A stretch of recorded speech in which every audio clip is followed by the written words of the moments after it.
ఆయన శరీరం మీద గాలి నీకు తగిలి ఆయన పాద పరాగము చేత మళ్ళీ నీకు చైతన్యం ఆవహించి బహిస్పర్శ వస్తుంది, అప్పుడు లేస్తావన్నాడు. వచ్చాడు రామచంద్రమూర్తి, రాణి వచ్చాడు, అహల్య మళ్ళీ పైకి లేచింది. ఇక ఆమె యందు దోషం లేదు, మహాపతివ్రత తల్లి, ఆమె పేరు చెప్తే పాపాలు పోతాయి. అప్పుడు గౌతముడు గబగబా వచ్చాడు, తన భార్య నేలుకున్నాడు. తన వలన శాప విమోచనమైందని అహల్య తనకి నమస్కరించాలని రాముడు చూడలేదు. మహాపతివ్రత తాను నమస్కరించాలి. రాముడు ముందు అహల్య కాళ్ళ మీద పడ్డాడు. నరుడిగా బ్రహ్మచారిగా అటువంటి మహాపతివ్రతకి తాను నమస్కరించాలి. విష్ణు భగవానుడిగా అయితే ఆమె తనకి నమస్కరించాలి. నరుడు కనుక తాను నమస్కరించాడు కాళ్ళ మీద పడి. ఇది రామాయణం అంటే, ఇది రాముడి ధర్మం అంటే. అటువంటి ఉత్తమాంగన కనబడితే కాళ్ళ మీద పడి నమస్కరించాడు. రామాయణంలో ఈ కథ చెప్తే అర్థమైంది. అసలు ఒక ఇంటి ఇల్లాలు చెయ్యకూడనంత పెద్ద తప్పు అంటూ ఏదైనా ఉంటే తన యందు మనసు పోగొట్టుకుని పరపురుషుడితో సమాగమ సుఖాన్ని పొందడం. అంత తప్పు చేసినటువంటి ఇల్లాలైనటువంటి అహల్యని కూడా ప్రాయశ్చిత్తం చేయించి తపస్సు చేయించి నిరాహారంగా వాయువుని ఆహారంగా స్వీకరించమని చెప్పి ఆమెకి ఉన్నటువంటి దోషాన్ని పోగొట్టి మళ్ళీ స్వీకరించాడు తప్ప గౌతముడు ఇంత తప్పు చేశావు కాబట్టి నిన్ను వదిలిపెట్టేస్తున్నాను, విడాకులు ఇస్తున్నానన్న మాట అనలేదు. ఈ దేశంలో భర్త అన్నవాడు భార్య ఎంత తప్పు చేసినా దిద్దుకోవడమే. విడాకులన్న మాట కానీ భార్యని విడిచిపెట్టేయడం కానీ లేవు. రామాయణాన్ని విని నేర్చుకున్నాడు రామచంద్రమూర్తి.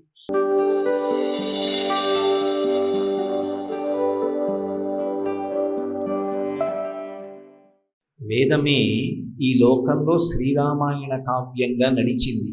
వేదము చేత ప్రతిపాదింపబడినటువంటి పరబ్రహ్మ స్వరూపం ఏది ఉన్నదో అదే రామచంద్రమూర్తిగా నడయాడింది. అటువంటి శ్రీరామాయణం ధర్మాలకన్నిటికీ కూడా ఆటపట్టు.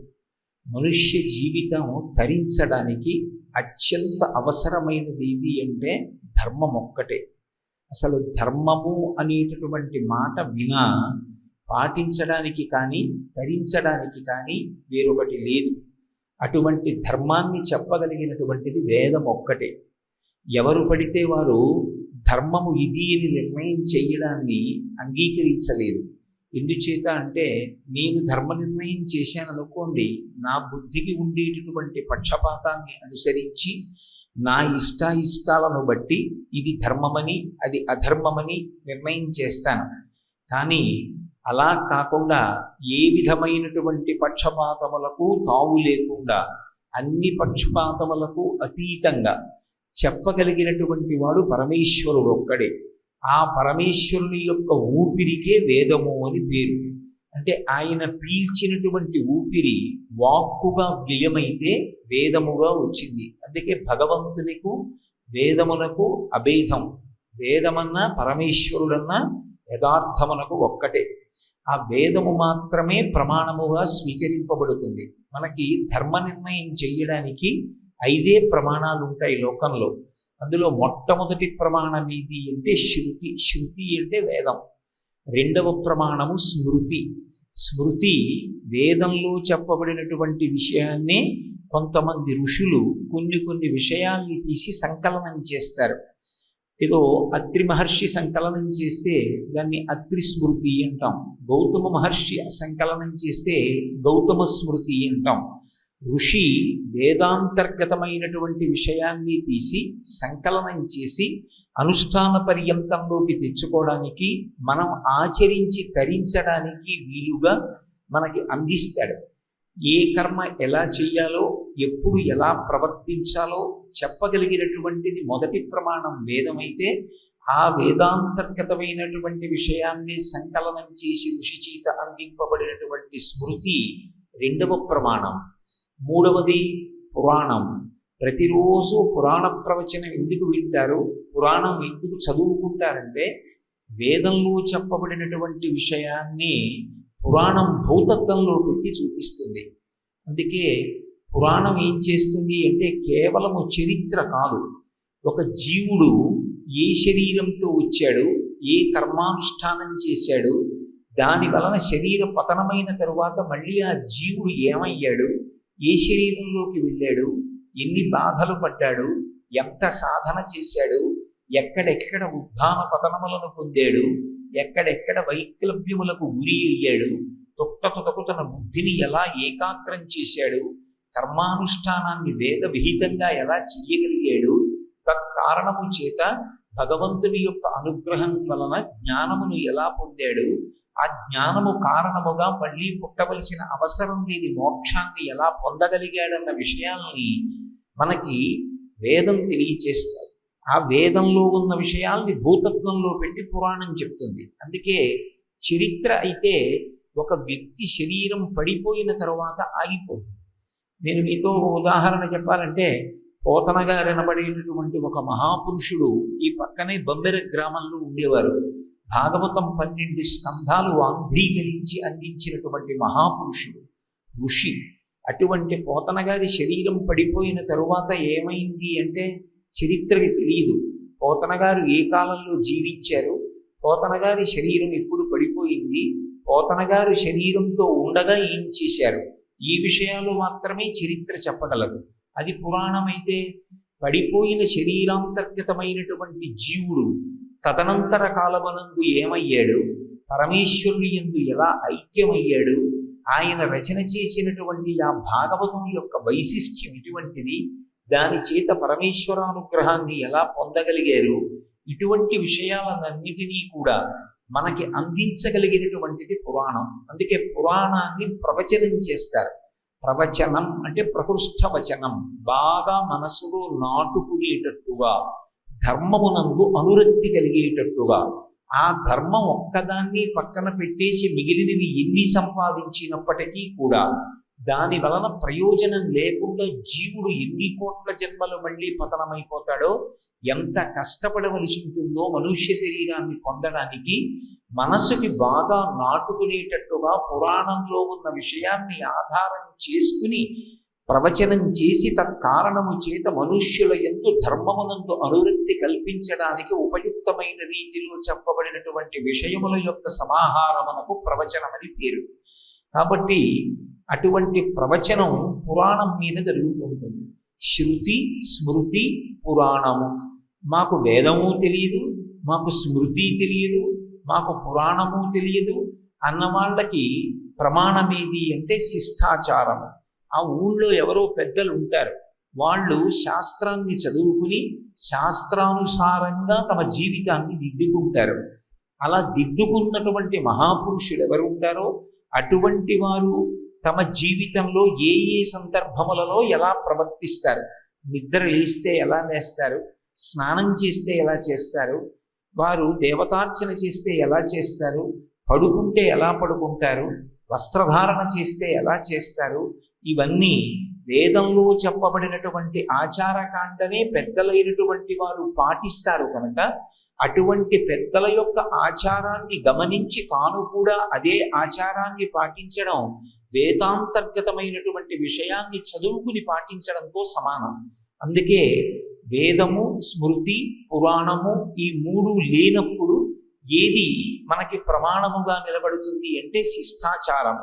ఆఖరికి మా ఊళ్ళో శిష్టులైన వారు కూడా లేరండి, మేము ఏ ప్రమాణాన్ని ఆచరించాలి, ఎలా తరించాలన్న విషయంలో మాకు ఏమీ అవగాహన లేదు అనేటటువంటి వారికి చిట్ట చివరిది అధమపక్షమైనటువంటి ప్రమాణం అంతరాత్మ ప్రబోధం. తన అంతరాత్మ ఎలా చెప్పిందో అలా ప్రవర్తించడం. కానీ అంతరాత్మ ప్రబోధానికి ఎప్పుడూ ప్రథమ స్థానం ఇవ్వకూడదు. అంతరాత్మ ప్రబోధానికి ప్రథమ స్థానం ఇచ్చాము అంటే దాని అర్థం ఏమిటంటే పైన ఉండవలసినటువంటి 4 ప్రమాణములు సమాజమునందు లుప్తమైపోయాయని గుర్తు. అలా లుప్తమైపోయినటువంటి పరిస్థితి పరమ దుర్భరమైనటువంటి స్థితి. అంతకన్నా అధ్వాన్నమైన స్థితి ఏ ఊరి యందు ఉండదు.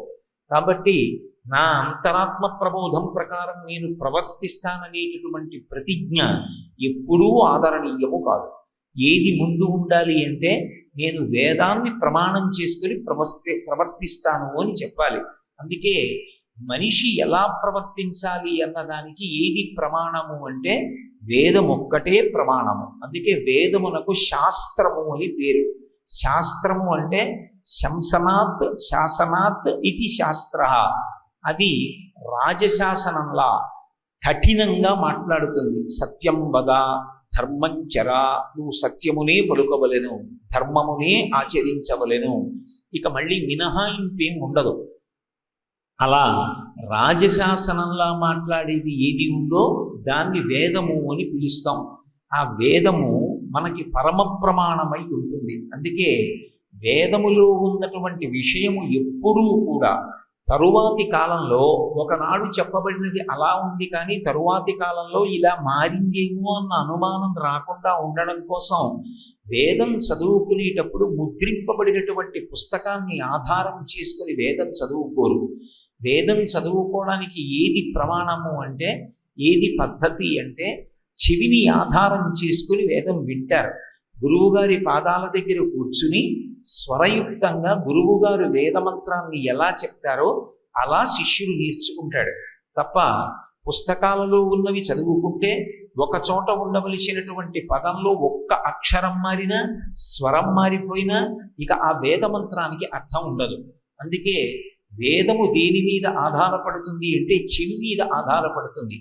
అందుకే యథార్థమునకు మనకి షోడశ సంస్కారముల యందు అక్షరాభ్యాసం లేదు.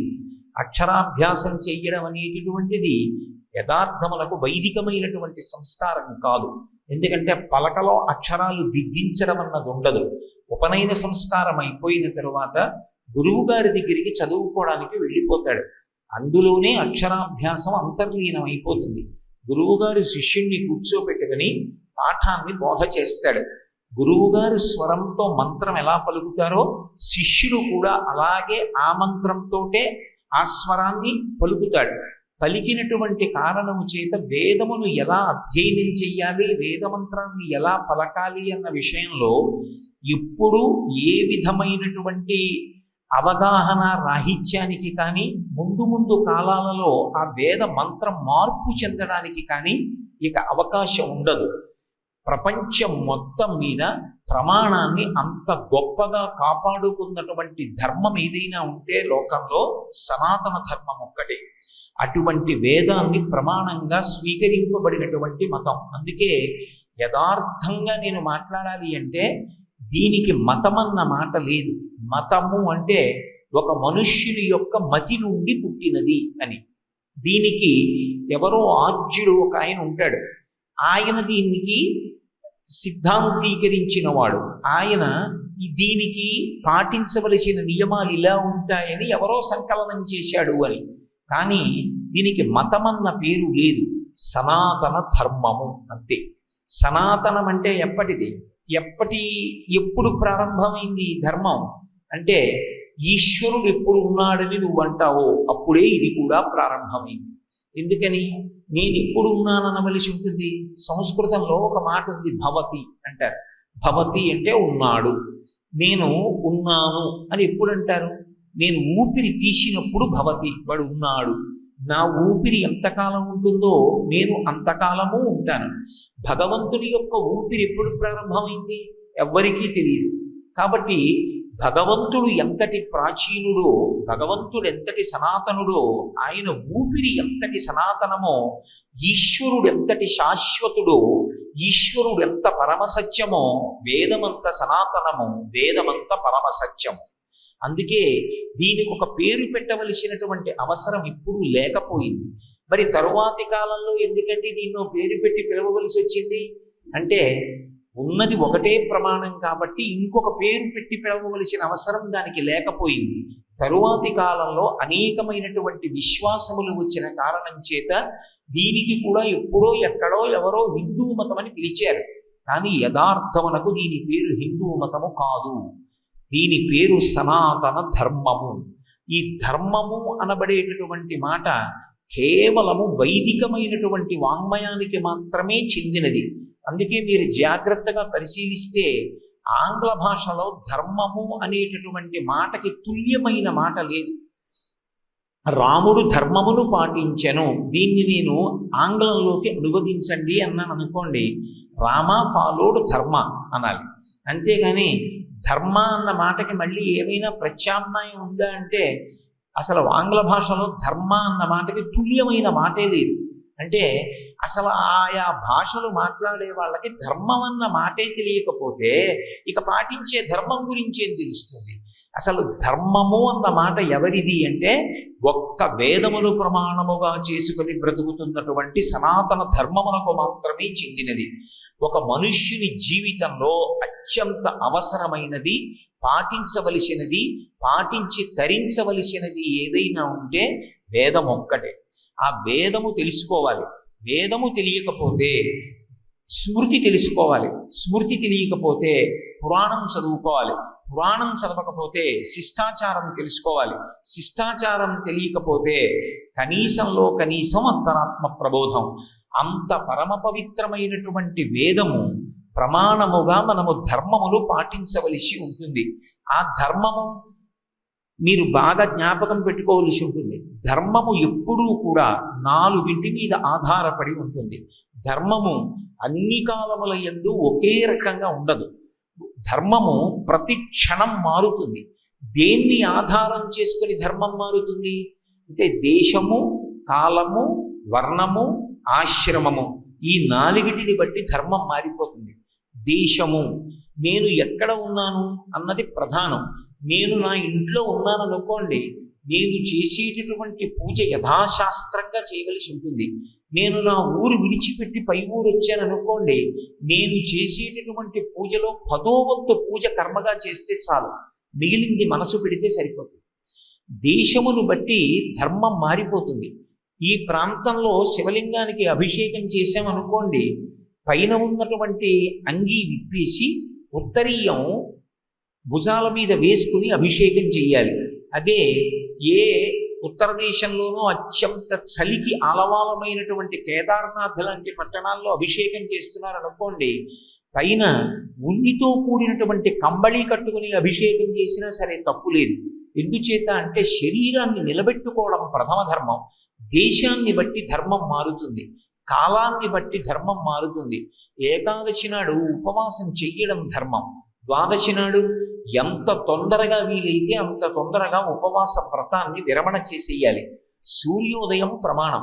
ద్వాదశి నాడు సూర్యోదయం అయినటువంటి ఉత్తర క్షణంలో ఏదైనా ఒక పదార్థాన్ని స్వీకరించి ఆ ఉపవాస వ్రతాన్ని విరమణ చేసేయాలి. ఇప్పుడు ఏమైంది? కాలంలో ఏకాదశి నాడు ఉపవాసం చెయ్యడం ధర్మం అయితే ద్వాదశి తిథి నాడు ఉపవాసాన్ని విరమణం చేయడం ధర్మమైంది. కాబట్టి కాలమునందు ఒకప్పుడు ఉన్నటువంటి ధర్మం వేరొకప్పుడు ఉండదు. కాబట్టి దేశము, కాలము, మూడవది వర్ణము.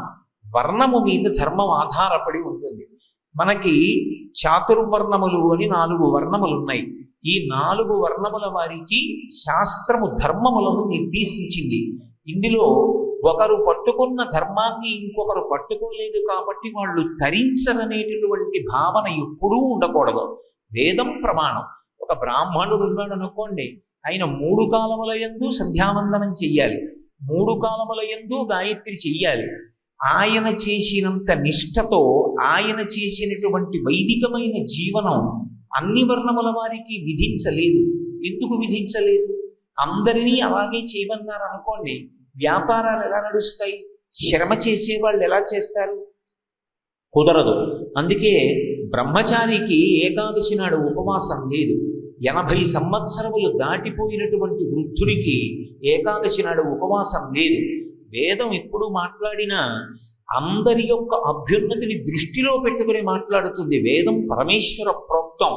నేను నా కుటుంబంలో తండ్రిగా కష్టసుఖాల్ని విచారణ చేసినప్పుడు నా కడుపున పుట్టినటువంటి పిల్లల యొక్క దేహదారుఢ్యాన్ని దృష్టిలో పెట్టుకుని వాళ్ళు చేయవలసిన పని చెప్తాను. అంతేగాని అందరినీ ఒక పని చేయమని ఎలా చెప్తాను? ఓ చంటి పిల్లవాడు ఉన్నాడు అనుకోండి, వాడికి పాలు పడతాం. కొంచెం బలమైన వాడు ఉంటే ఊరగాయతో అన్నం తింటాడు. అంతేగాని అందరినీ ఊరగాయ అన్నం తినమని ఎలా చెప్తాను?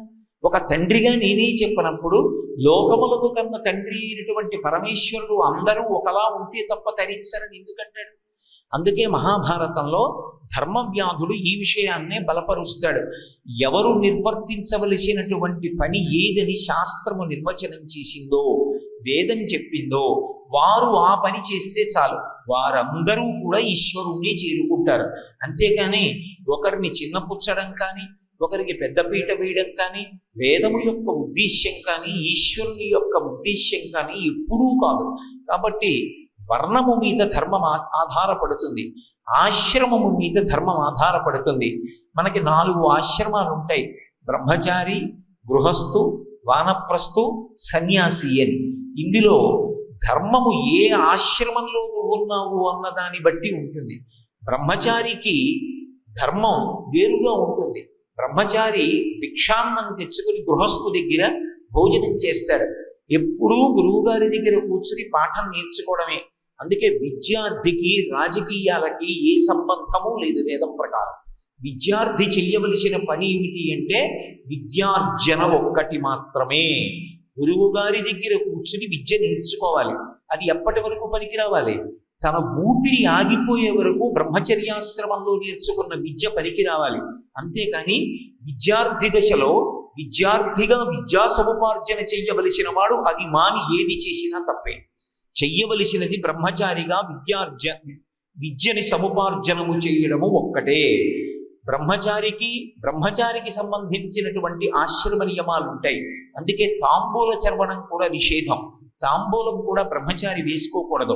గృహస్థు దానం పట్టచ్చు, ఎందుకంటే భార్యాబిడ్డలతో ఉన్నాడు.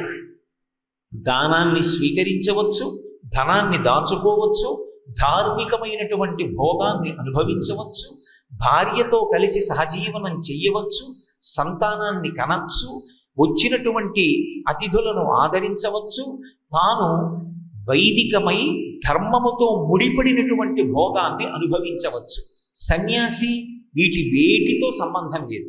సమస్తాన్ని పరిత్యజించి నకర్మణాన ప్రజయా ధనేన త్యాగే నైకే అమృతత్వమానసు.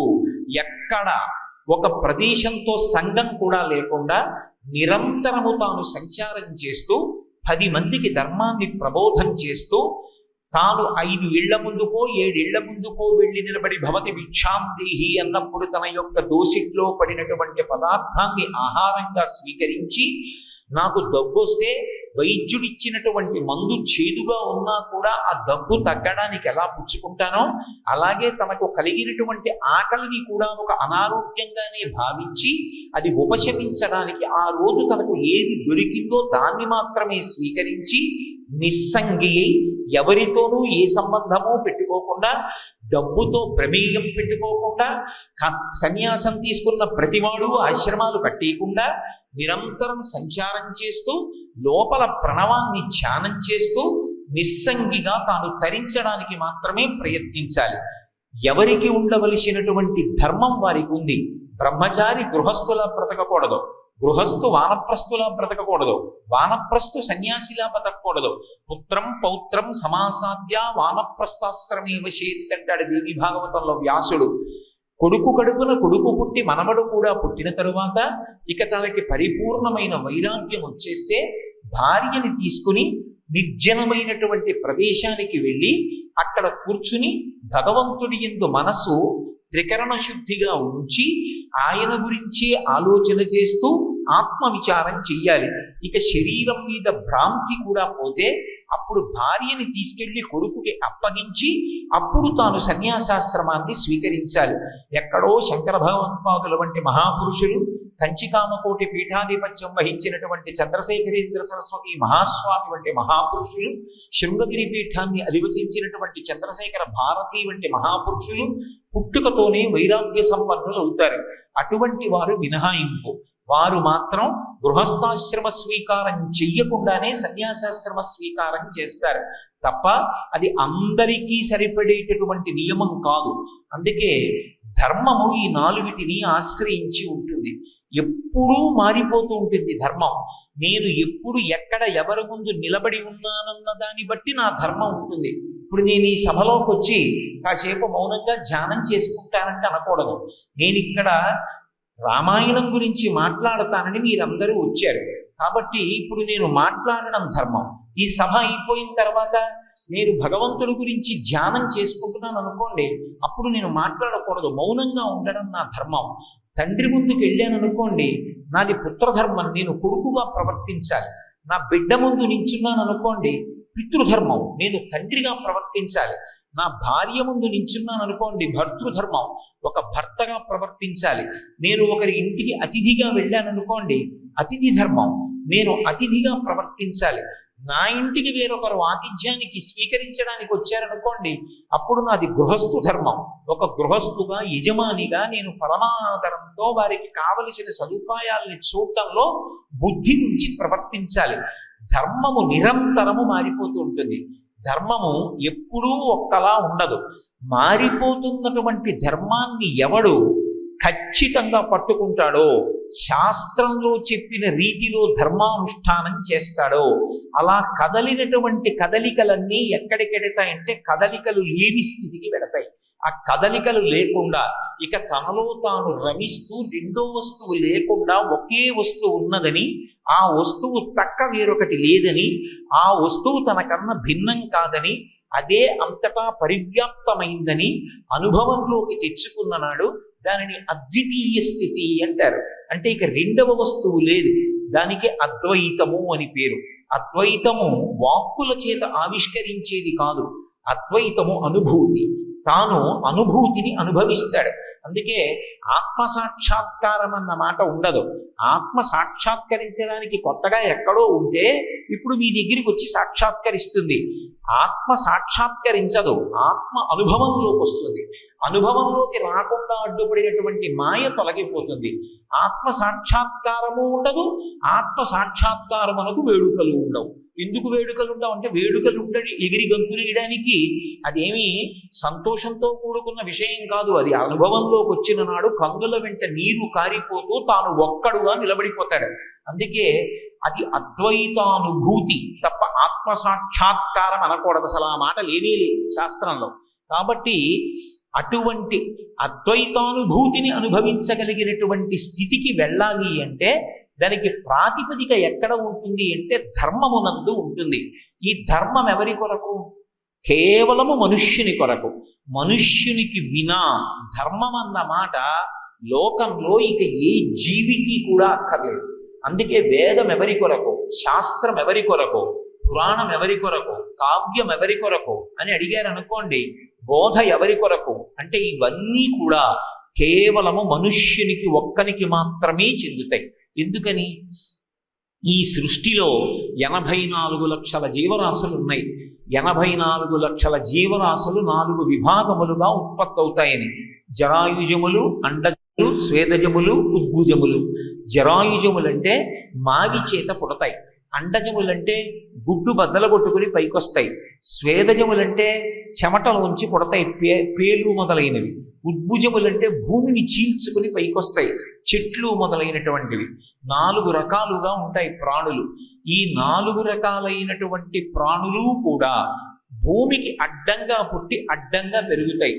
ఒక్క చెట్టుని విడిచిపెట్టండి, మనుష్యుడు మాత్రం భూమికి అడ్డంగా పుట్టి నిలువుగా పెరుగుతాడు. నిలువుగా పెరుగుతాడు అన్న మాటకు అర్థం ఏమిటంటే, శాస్త్రాన్ని గురువుగారి దగ్గర విని శాస్త్రాన్ని ప్రమాణంగా స్వీకరించి ధార్మికమైన కర్మాచరణము చేసి నువ్వు ఊర్ధ్వముఖ చలనం చేసి పరమేశ్వరుణ్ణి చేరుకోవలసి ఉంటుంది. అందుకొరకు నీకు జీవితము ప్రసాదింపబడింది తప్ప ఈ మనుష్య ఉపాధి అంత తేలికగా దొరికేది కాదు. అందుకే శంకర భగవత్పాదులు జంతువునాం నరజన్మ దుర్లభం అంటారు. నరజన్మ లభించడం అంత తేలికగా లభించేది కాదు. నరజన్మకి ఉన్నటువంటి గొప్ప ఐశ్వర్యం ఏది అంటే శాస్త్రీయమైనటువంటి కర్మాచరణము చేయగలిగినటువంటి అదృష్టము. రెండవది భగవత్ సంబంధమైనటువంటి నామమును పలకడానికి యోగ్యమైనటువంటి స్వరపేటిక. భగవంతుడు స్వరపేటికని ఇచ్చాడు కనుక భగవన్నామమును పలకగలిగినటువంటి అదృష్టమును పొందిన ఏకైక ప్రాణి మనుష్యుడొక్కడే. రామా అను తరిస్తావంటే ఏ ప్రాణి అనలేదు. ఒక్క మనుష్య ప్రాణి మాత్రం భగవన్నామాన్ని పలికి పాపాన్ని పోగొట్టుకుని ధరించగలడు. అటువంటి స్వరపేటిక మనుష్యునొక్కడికే ఉంది. పైగా జంతువునాం నరజన్మ దుర్లభం, ఈ మనుష్య శరీరానికి ఉన్నటువంటి యోగ్యత ఏ ఇతరమైనటువంటి వారికి లేదు, దేవతలకు కూడా లేదు. ఇందుచేత దేవతలు విశేషమైనటువంటి పుణ్యకర్మ చేస్తే అటువంటి వారు స్వర్గలోకంలో దేవతలుగా పదవులలో కూర్చుంటారు. ఎంతకాలం వాళ్ళ పదవిలో ఉండగలరు? క్షీణే పుణ్యే మర్త్యలోకం విశంతి. ఎంతకాలం వాళ్ళ పుణ్యం ఉంటుందో అంతకాలం స్వర్గలోకంలో ఉంటారు. స్వర్గలోకంలో భోగాలు అనుభవిస్తుంటే వాళ్ళని త్రిదశులు అంటారు. వాళ్ళు పుట్టినప్పుడు 25-30 మధ్య వయస్సులో ఉంటారు. ఉన్నంతకాలం ఆ వయస్సులో ఉంటారు. శరీరం పడిపోయినప్పుడు అదే వయస్సులో ఉంటారు. వాళ్ళకి ఆకలి దప్పిగా ఉండవు. అందుకే మనందరం పడేటటువంటి బాధలేవి వాళ్ళు పడకుండా నిశ్చయవ్వనులై ఉంటారు. ఈ సుఖాలన్నీ ఎంతకాలం వాళ్ళు చేసుకున్న పుణ్యం ఖర్చయిపోయే పర్యంతము ఉంటుంది. వాళ్ళు ఒక్కొక్క భోగాన్ని అనుభవిస్తున్నప్పుడు పుణ్యం ఖర్చు అయిపోతుంది. ఏదో మనమే పట్టుకెళ్ళి బ్యాంకులో డబ్బేసి ఒక్కొక్క చెక్ ఇస్తున్నప్పుడు మన నిల్వ తగ్గిపోయినట్టు వాళ్ళ యొక్క భోగానుభవము చేత వాళ్ళ యొక్క పుణ్యము తరిగిపోతే వాళ్ళ పుణ్యమంతా తరిగిపోయిన తర్వాత మళ్ళీ మర్త్యలోకానికి పంపిస్తారు. మర్త్యలోకము అంటే మృత్యువు చేత గ్రసింపబడేటటువంటి శరీరములు ఉండేటటువంటి లోకము.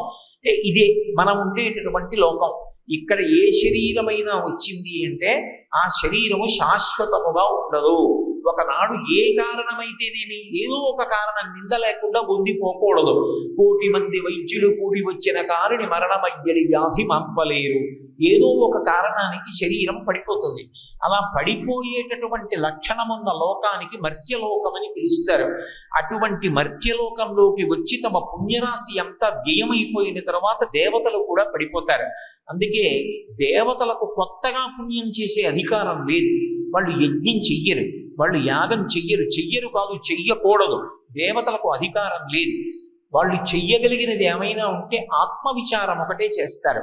కానీ దేవతలు బ్రహ్మమునందు ఐక్యమైపోయే అదృష్టం లేదు. పుణ్యం అయిపోతే కింద పడిపోతారు దేవతలు.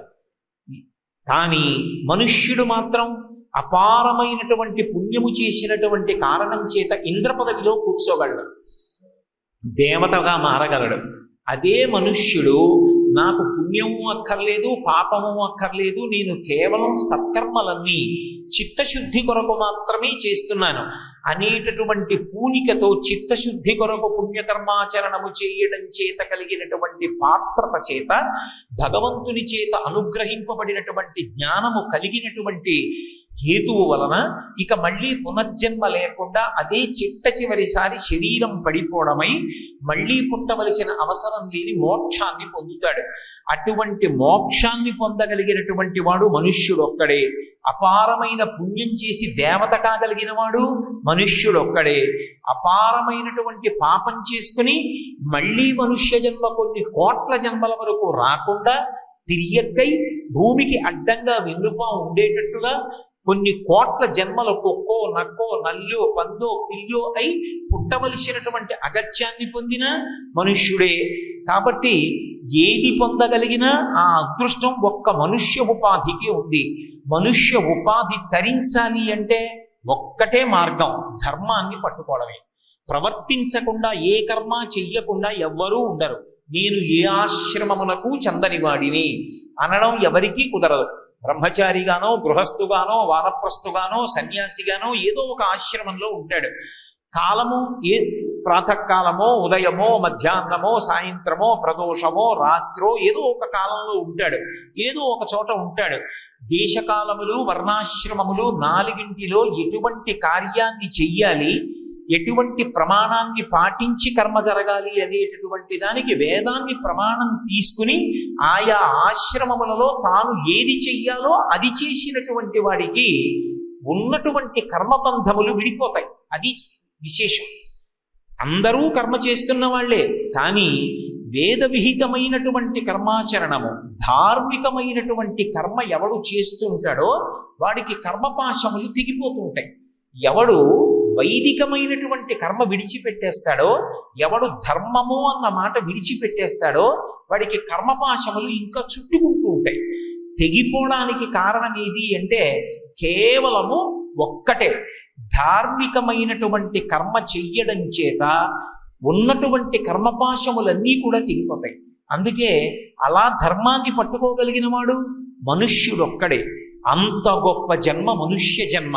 మనుష్య జన్మతో సమానమైనటువంటి జన్మ వేరొకటి ఉన్నట్టుగా మనకి వేదంలో ఎక్కడా కనపడదు.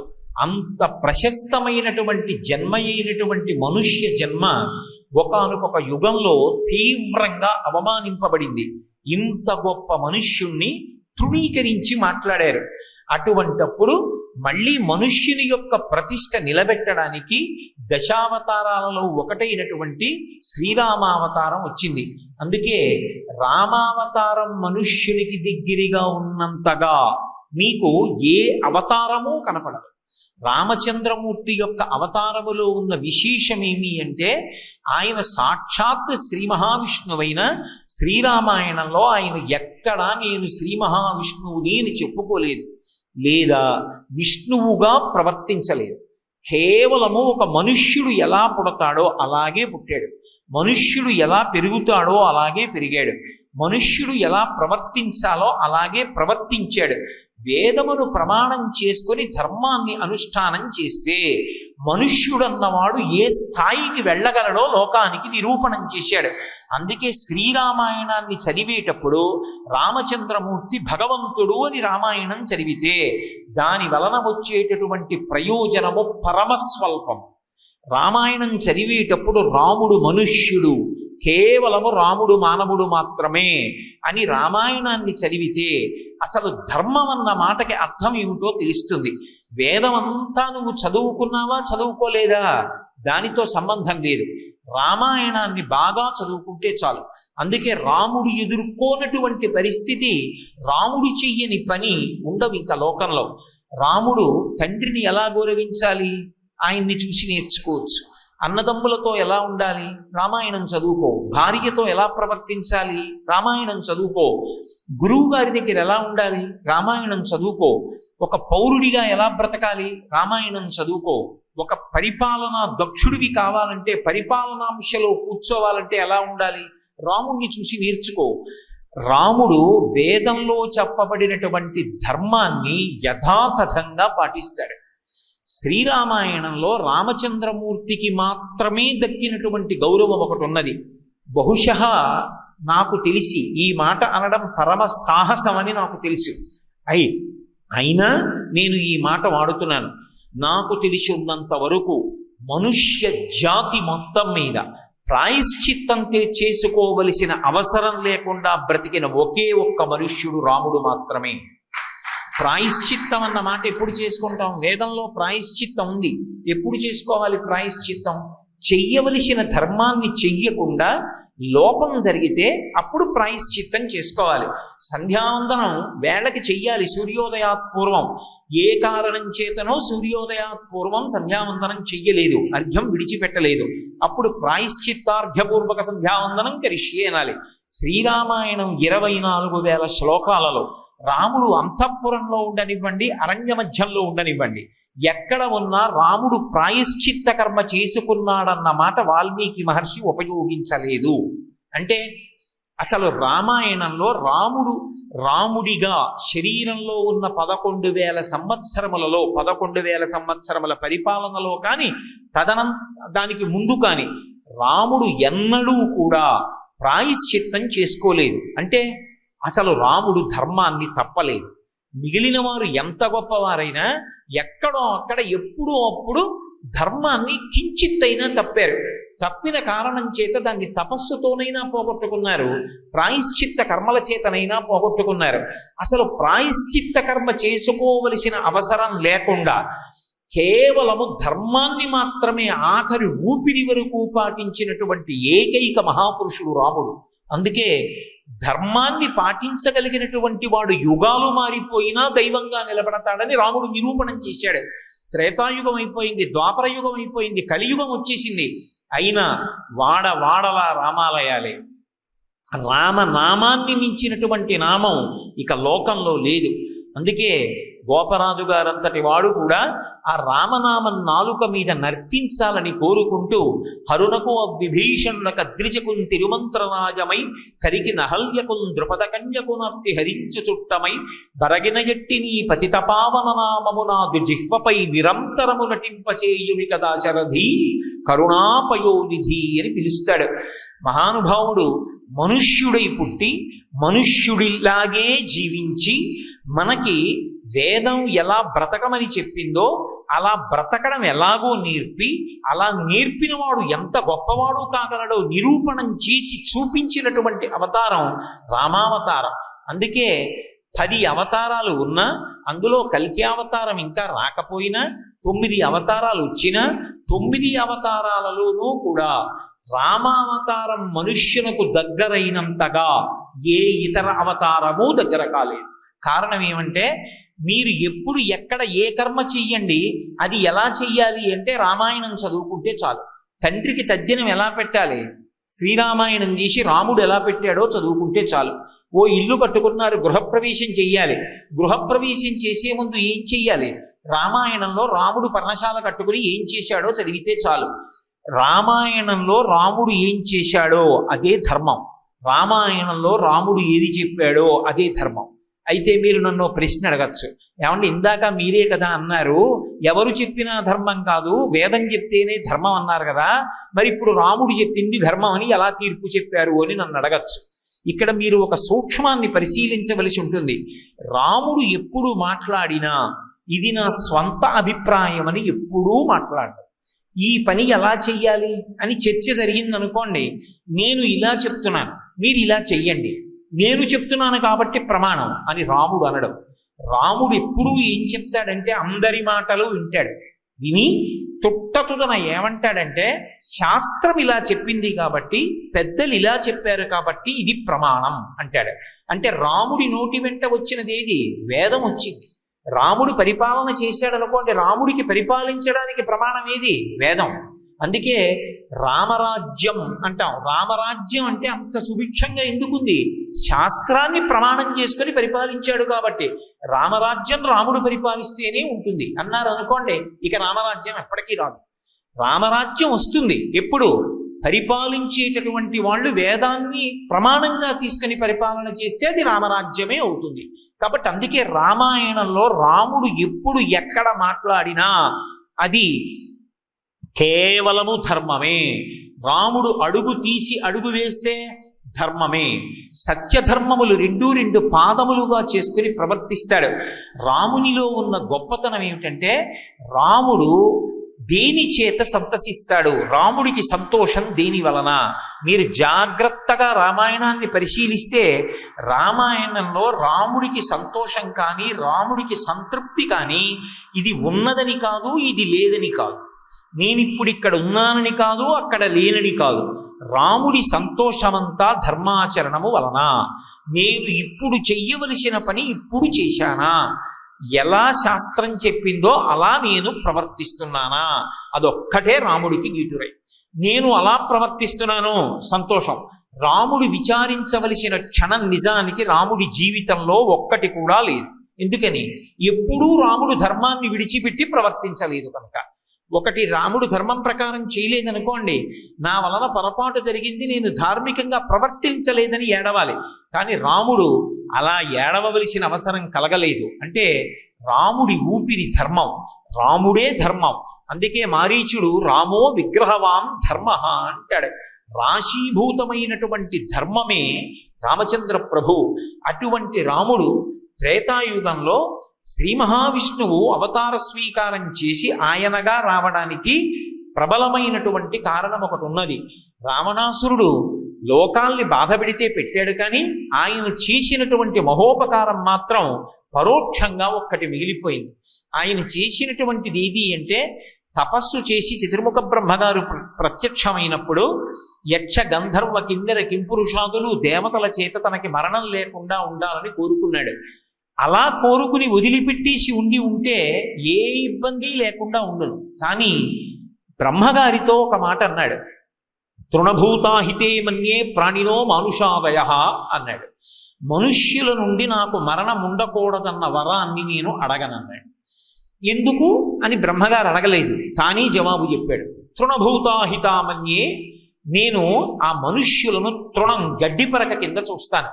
వాళ్ళు నన్నేం చేస్తారు, వాళ్ళంత పనికి మాలిన వాళ్ళు ఇంకోళ్ళు లేరు, అందుకే వాళ్ళు నన్నేం చేయలేరు. కాబట్టి నరుల వలన మరణము లేకుండుగాక అన్న వరాన్ని నేను నిన్ను కోరనన్నాడు. కాబట్టి మనుష్యులను అవమానించి అనాదర బుద్ధితో మాట్లాడాడు.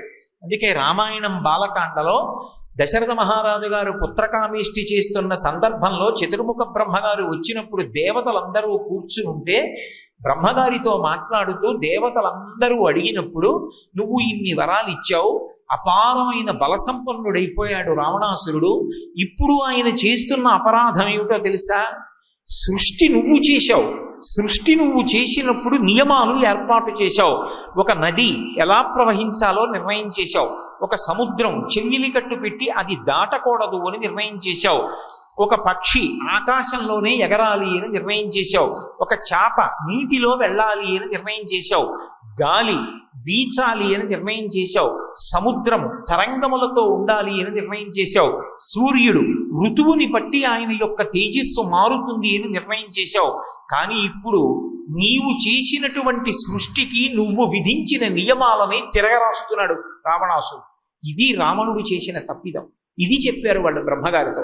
నైనం సూర్య రాతి ప్రతిపతి వార్ష్వే బాతిన మారుత చరోర్మిమాలీతం దృష్ట్వా సముద్రోపిన కంపతే. నైనం సూర్య, ఆ సూర్యుడున్నాడే ఆయన గట్టిగా ప్రకాశించడానికి వీలు లేదు. ప్రతిపతి వాలి న మారుత, ఆ గాలి ఉండే ఆయన తన ఇష్టం వచ్చిన రీతిలో వీచడానికి వీలు లేదు. రావణాసురుడు అలా వెళ్ళిపోతున్నాడు అనుకోండి, అది రోహిణీ కార్తె అనుకోండి, సూర్యుడు తన తేజస్సుని ఉపసంహారం చేసేయాలి. ఆ ఋతువుని బట్టి ఆ కాలాన్ని బట్టి సూర్యుడు ప్రకాశించకూడదు. రావణుడు వెడుతున్నాడు కాబట్టి ఉపసంహారం చేయాలి.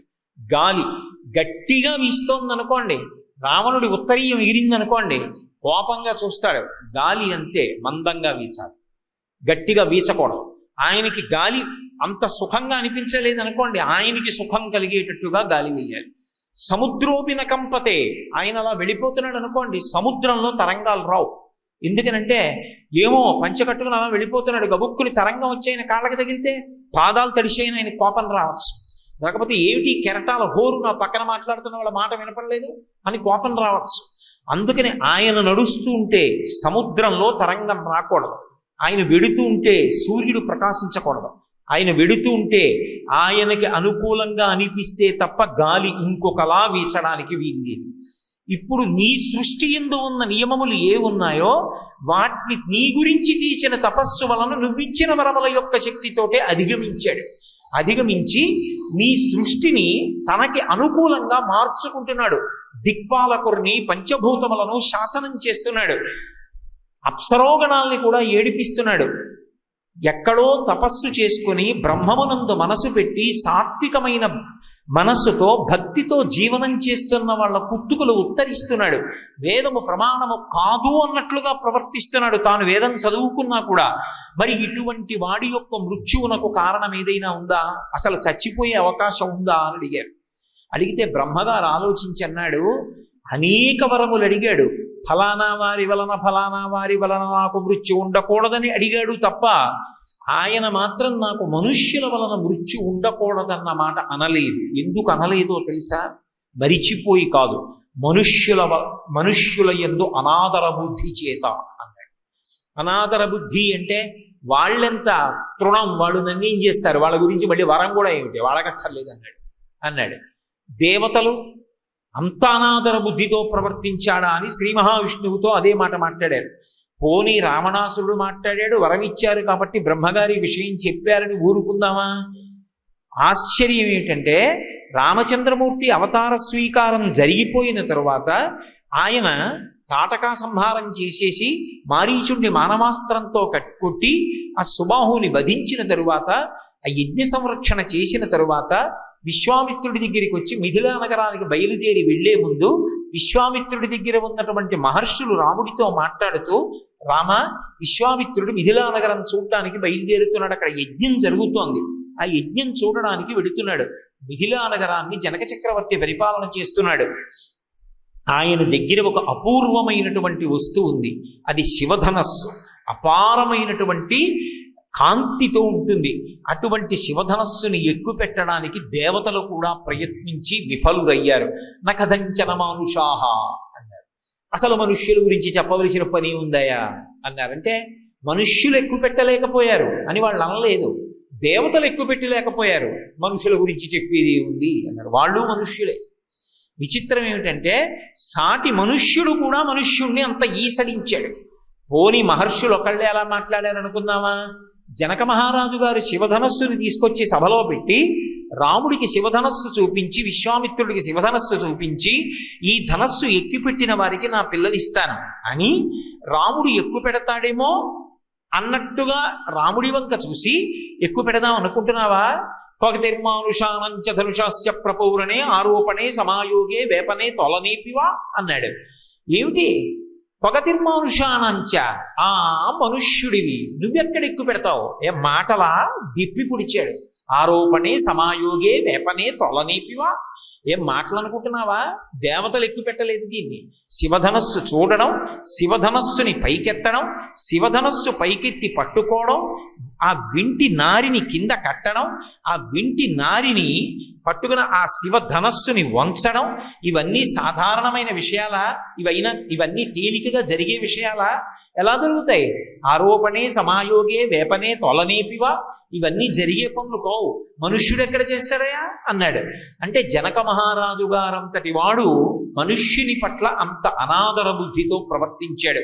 అంటే త్రేతాయుగంలో రామచంద్రమూర్తి యొక్క అవతారం వచ్చినటువంటి సమయానికి అసలు మనుష్యుని గురించి అంత అవమానకర రీతిలో ప్రవర్తించారు.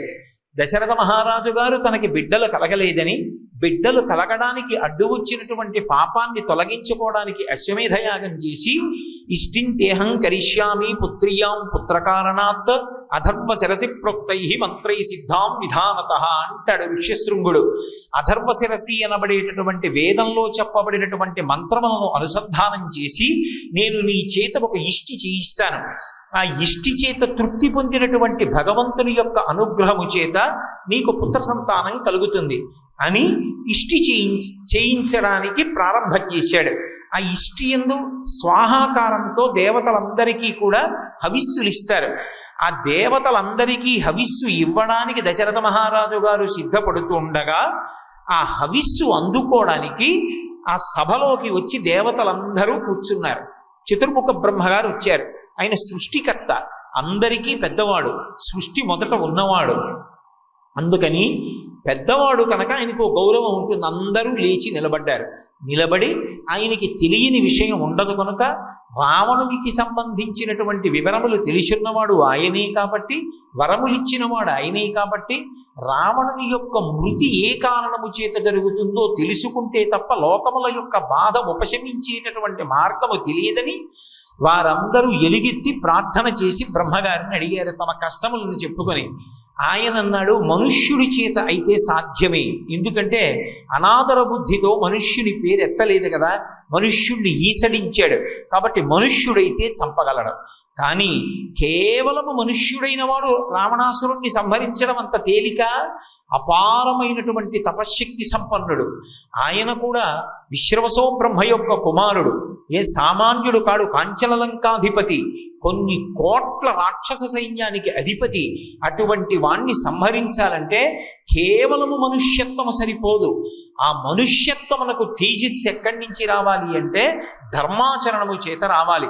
అందుకే ఒకరు ప్రార్థించవలసిన అవసరం లేకుండా, అడగకుండా ఎప్పుడైనా రాక్షస సంహారం కోసం సాధారణంగా భూదేవి గోరూపాన్ని ధరించి ప్రార్థన చేస్తుంది.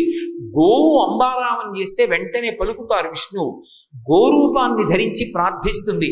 కానీ ఒక్క శ్రీరామాయణంలో మాత్రం విష్ణువుని ప్రత్యక్షం అవమని ఎవరూ ప్రార్థన చేయకపోయినా, అయ్యో మనుష్యుడు చంపగలడని బ్రహ్మగారు అన్నారని వీళ్ళందరూ తొందరపడి రావణాసురుడి మీదకి యుద్ధానికి వెళ్ళి మడిసిపోతారేమోనని అపారమైనటువంటి దయ కలిగినటువంటి వాడై ఏతస్మిన్నంతరే విష్ణుః రూపయాతో మహద్యుతి శంఖచక్రగదాపాణి పీతవాస జగత్పతి. శంఖచక్రగదా పద్మములను పట్టుకుని పట్టుపీతాంబరం కట్టుకున్నవాడై 4 భుజములతో ప్రకాశిస్తూ ఆ సభా మధ్యంలో అవతరించాడు. వెంటనే అందరూ స్తోత్రం చేసి, మహానుభావా నువ్వు స్థితికర్తవి, అందరి యొక్క యోగక్షేమములను వహించవలసినటువంటి వాడివి. ఇవాళ లోకం అంత బాధపడుతోంది రావణుని వలన, కాబట్టి నువ్వు రావణ సంహారం చెయ్యాలి, మనుష్యునిగా పుట్టాలి. ఇదిగో దశరథ మహారాజు గారు బిడ్డలు కలగాలని యజ్ఞం చేస్తున్నాడు. ఈ దశరథుడి కడుపున నువ్వు బిడ్డగా రావలసింది అన్నారు. అంటే ఆయన అన్నాడు, హత్వా క్రూరం దురాత్మానం దేవర్షీణాం భయావహం. నేను తప్పకుండా వస్తాను మనుష్యునిగా, కానీ మనుష్యునిగా వచ్చి రావణ సంహారం చేస్తాను. ఎందుకు చేస్తానో తెలుసా? కారణం లేకుండా భగవంతుడు ఎవరిని చంపడాన్ని ఇచ్చగించడు. ఎందుకు చంపుతానంటే, హత్వా క్రూరం దురాత్మానం, రావణుడు క్రూరుడయ్యున్నాడు, దురాత్ముడయ్యున్నాడు. దేవర్షీణాం భయావహం, దేవర్షులను కూడా భయపెడుతున్నాడు, అప్సరోగణములను పీడిస్తున్నాడు. అదుపు తప్పినటువంటి కామంతో కనపడ్డ ప్రతి స్త్రీని కూడా బలాత్కారం చేస్తున్నాడు. ఇటువంటి ఉత్పాతములను సృష్టిస్తూ అతను అసలు ధర్మం అనేటటువంటి 2 అక్షరాల్ని విడిచిపెట్టి ప్రవర్తిస్తున్నటువంటి కారణం చేత, ధర్మమునకు హాని కలిగిస్తున్న కారణం చేత నేను ఒక మనుష్యునిగా వచ్చి ఆ రావణాసురుణ్ణి సంహారం చేస్తాను. అంతేకాదు, అక్కడితో నా అవతార పరిసమాప్తి చెయ్యను. సాధారణంగా విష్ణువు యొక్క అవతారాలు రాక్షస సంహారం చేసిన తర్వాత ఉపసంహారం అయిపోతాయి, లేదా ఆ అవతారములకు సంబంధించినటువంటి ప్రధాన ప్రయోజనం పూర్తయితే ఉపసంహారం అయిపోతాయి. వామనమూర్తిగా వస్తే ఇంద్రుడికి రాజ్య ప్రదానం చేసి ఉపసంహారం చేసేసాడు. కానీ మత్స్యమూర్తి ఒక ప్రత్యేక ప్రయోజనం పూర్తయిపోతే ఉపసంహారం చేసేశారు. కూర్మావతారం హాలాహలం ఆ సాగరమథనంలో ఆ మందర పర్వతాన్ని వహించిన తరువాత ఆ ప్రయోజనం పూర్తయిపోతే ఉపసంహారం చేసేశారు. కానీ రామావతారంలో మాత్రం ఆయన ప్రతిజ్ఞ చేశాడు, నేను రావణ సంహారం అయిపోయిన తరువాత అవతార పరిసమాప్తి చెయ్యను. 10 వర్ష సహస్రాణి 10 వర్ష శతాని చ, నేను 11,000 సంవత్సరములు ఈ భూమి మీద ఉంటాను. ఈ భూమి మీద ఉండి ఈ భూమినంతటినీ పరిపాలన చేస్తాను. పరిపాలన చేసి ఒక మనుష్యుడు శాస్త్రాన్ని పట్టుకుంటే, వేదాన్ని పట్టుకుంటే, ధర్మాన్ని పట్టుకుంటే, ధార్మికమైన నడవడి కలిగి ఉంటే ఎంత గొప్పవాడు కాగలడో లోకమునకు నిరూపణం చెయ్యాలి. మనుష్యుని యొక్క గొప్పతనం ఏమిటో చెప్పాలి. అది రామావతారంలో ఉన్నటువంటి విశేషం. అందుకని నేను 11,000 సంవత్సరములు ఈ భూమండలం మీద ఉంటాను. రావణ సంహారం అయిపోయిన తరువాత ఉండి 11,000 సంవత్సరములు పరిపాలన చేస్తాను. అందుకు వస్తున్నాను రామచంద్రమూర్తిగానని ఆయన ఒక మాట అన్నారు. నేను ఈ దశరథ మహారాజు గారిని తండ్రిగా స్వీకరిస్తున్నాను. స్వీకరించి నన్ను నేను కృత్వాత్మానం చతుర్విధం, నన్ను నేను 4గా భాగం చేసుకుని నలుగురిగా వస్తాను. నలుగురిగా వచ్చినవాడు ఒక్క విష్ణువే. రామ లక్ష్మణ భరత శత్రుఘ్నులు అనేటటువంటి 4 అన్నదమ్ముల రూపంలో నేను తత పద్మపలాసాక్ష కృత్వాత్మానం చతుర్విధం పితరం రుచయామాస తథా దశరథం కృపన్. లోకంలో తండ్రిని వరించడం అన్న మాట ఉండదు. ఎందుచేత అంటే, ఎవరైనా ఒక మనుష్యుడు ఇంకొకరి కడుపున పుట్టాడు అంటే అతను గత జన్మలలో చేసుకున్నటువంటి పాపపుణ్యాల్ని అనుసరించి అటువంటి పుణ్యాత్ముడి కడుపున పుట్టడమా పుట్టకపోవడమా అన్నది నిర్ణయింపబడుతుంది తప్ప నేను వారిని తండ్రిగా వరిస్తానని చెప్పి రావడం ఉండదు. అంటే దశరథ మహారాజు గారిని తండ్రిగా వరించి రావడము అంటే అవతార స్వీకారం చేశారు విష్ణువు. ఎందుకు దశరథ మహారాజు గారిని తండ్రిగా వరించాలి అంటే, దశరథ మహారాజు పరమధర్మాత్ముడు. 60,000 సంవత్సరముల వయస్సు వచ్చి బిడ్డలు కలగకపోతే తన కులగురువు అయినటువంటి వశిష్ఠుడి కాళ్ళు పట్టుకున్నాడు. వేదాన్ని ప్రమాణంగా చేసుకుని యజ్ఞం చేసి పాపాన్ని పోగొట్టుకుని పుత్రకామేష్టి చేసి సంతానాన్ని పొందాలనుకున్నాడు తప్ప ఇంతకాలం సంతానం కలగలేదు, నేను భగవంతుణ్ణి ఆరాధించినా కూడానని వేదము యొక్క ప్రామాణ్యమును నిరసించినటువంటి వాడు కాడు. పరమ ధర్మబుద్ధి కలిగినటువంటి వాడు. అందుకే నేను దశరథ మహారాజు గారి కడుపున పుడతానని తత పద్మపలాసాక్ష కృత్వాత్మానం చతుర్విధం పితరం రోచయామాస తథా దశరథం కృపన్. ఇక్కడి వరకు విష్ణు. ఇక ఈ తర్వాత ఇక విష్ణువుగా ఉంటే నరుడిగా ఉండడం కుదరదు. ఎందుకంటే నరుడు సర్వత్ర వ్యాపించినటువంటి భగవత్తత్వంగా లోకంలో నడిస్తే ఇక రామకథ నరకథగా ఉండేటటువంటి అవకాశం లేదు. అందుకే ఏ అవతారంలోనూ లేనంత మహాత్యాగాన్ని రామావతారంలో చేసి చూపించాడు. మిగిలినటువంటి అవతారాల్లో ఎప్పుడైనా ఎక్కడైనా ఆయన ఆవిర్భవించినా కూడా చతుర్భుజములతో శంఖచక్ర గదాపద్మములను పట్టుకుని పీతాంబరం కట్టుకుని కనబడ్డాడు. శ్రీకృష్ణ పరమాత్మగా ఆవిర్భవించినప్పుడు కూడా కటిక చీకట్లో కారాగారంలో జలధర దేహు నాజాను చతుర్బాహు సరసీరుహక్షు విశాలవక్షు జారుగదా శంఖ చక్ర పద్మ విలాసు కంఠ కౌస్తుభమణి కాంతిభాను కమనీయ కటిసూత్ర కంకణ కేయూర శ్రీవత్సలంచనంచిత విహారు వరుకుండల ప్రభాయుత కుంతలలాటు వైఢూర్య మణిగణ వరకిరీటు బాలు పూర్ణిందు రుచిజాలు భక్త లోకపాలు సుగుణాల బాలు కృపావిశాలు చూచి తిలకించి పులకించి చూజ్యమంది ఉబ్బి చెలరేగి వసుదేవుడు ఉత్సహించి అని శ్రీ మహావిష్ణువుగానే దర్శనమిచ్చారు. వామనమూర్తిగా ఆవిర్భవించినప్పుడు కూడా అలాగే దర్శనమిచ్చారు.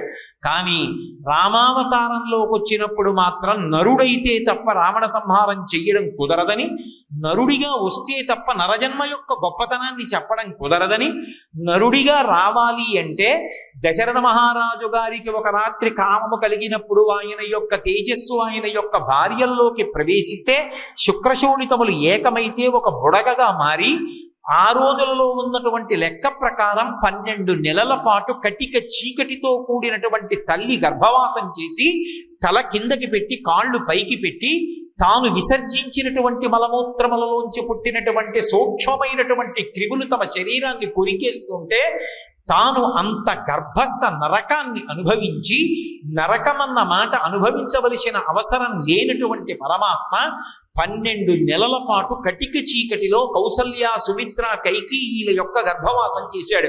అందుకే మహర్షి శ్రీరామచంద్రమూర్తి యొక్క అవతారాన్ని చెప్తూ ఆయన యొక్క జన్మ చెప్తూ తతశ్చ ద్వాదశే మాసే చైత్రే నవమికే తిథౌ నక్షత్రేదితి దైవత్యే సోక్ష సంస్థేషు పంచషు గ్రహేషు కర్కటే లగ్నే వక్పతాం విద్యునా సహ ప్రోద్యమానే జగన్నాథం సర్వలోక నమస్కృతం అంటారు. సర్వలోకముల చేత నమస్కరింపబడవలసినటువంటి జగన్నాథుడైనటువంటి ఆ శ్రీ మహావిష్ణువు ఆ పరమాత్మ కౌసల్యా గర్భము నుండి 12 నెలల తర్వాత బయటికి వచ్చాడు. వచ్చినప్పుడు పునర్వసు నక్షత్రంలో 5 గ్రహాలు ఉచ్ఛస్థితిలో ఉండగా కర్కాటక లగ్నంలో నవమి తిథి నాడు మిట్ట మధ్యాహ్నం వేళ ఆవిర్భవించాడు చైత్రమాస శుక్లపక్షంలో. అందుకే రామచంద్ర ప్రభువు సూర్యవంశమునందు ఇక్ష్వాకు వంశంలో జన్మించాడు. అటువంటి రామచంద్రమూర్తి అలా గర్భవాసం చేస్తే తప్ప లక్ష్మణ భరత శత్రుఘ్నులుగానైనా సరే నరుడిగా రావడం కుదరలేదు. అందుకే గోపరాజు గారు దాశరథీ శతకం చేస్తే 100 మాటలు కడుపార పిలుచుకున్నాడు. కరుణాపయోనిధి అన్నాడు. కరుణాపయోనిధి అంటే పయోనిధి అంటే సముద్రం. సముద్రం యొక్క లోతు ఎలా తెలియదో రామా నీ యొక్క కరుణ యొక్క లోతు తెలియదు. మనుష్యులం మేమింత బాధపడుతుంటే రావణ సంహారం చెయ్యడమే కాకుండా మనుష్యుడిగా పుట్టడానికి అమ్మ కడుపులో 12 నెలలు కటిక చీకటిలో పడుకుని గర్భస్థ నరకం అనుభవించవలసినటువంటి అవసరం లేనటువంటి వాడివి మా కోసమని గర్భస్థ నరకాన్ని అనుభవించి ప్రాకృతమైనటువంటి ఒక శిశువుగా దశరథ మహారాజు గారి కొడుకుగా పుట్టి ఆ తండ్రికి కొడుకువి అని దశరథుని యొక్క కొడకా అని పిలిస్తే మురిసిపోయేటటువంటి లక్షణం ఉన్నవాడా? పరబ్రహ్మానికి ఎక్కడైనా ఫలానా వారి కొడుకా అని పిలవవలసిన అవసరం ఉంటుందా? ఉండదు. ఫలానా వారి కొడుకా అని పిలిస్తే మురిసిపోయిన వాడు భద్రాద్రి రామచంద్రుడు అని గోపరాజు గారు 1కి 100 మాటలు నిర్ధారణ చేశారంటే భద్రాచలంలో ఉన్నవాడు దశరథ మహారాజు గారి కొడుకైన రాముడే తప్ప 4 చేతులున్నాయి కాబట్టి రామనారాయణుడని గోపరాజు గారు ఎక్కడా చెప్పలేదు. ఉన్నది రాముడే, దశరథ మహారాజు గారి కొడుకే.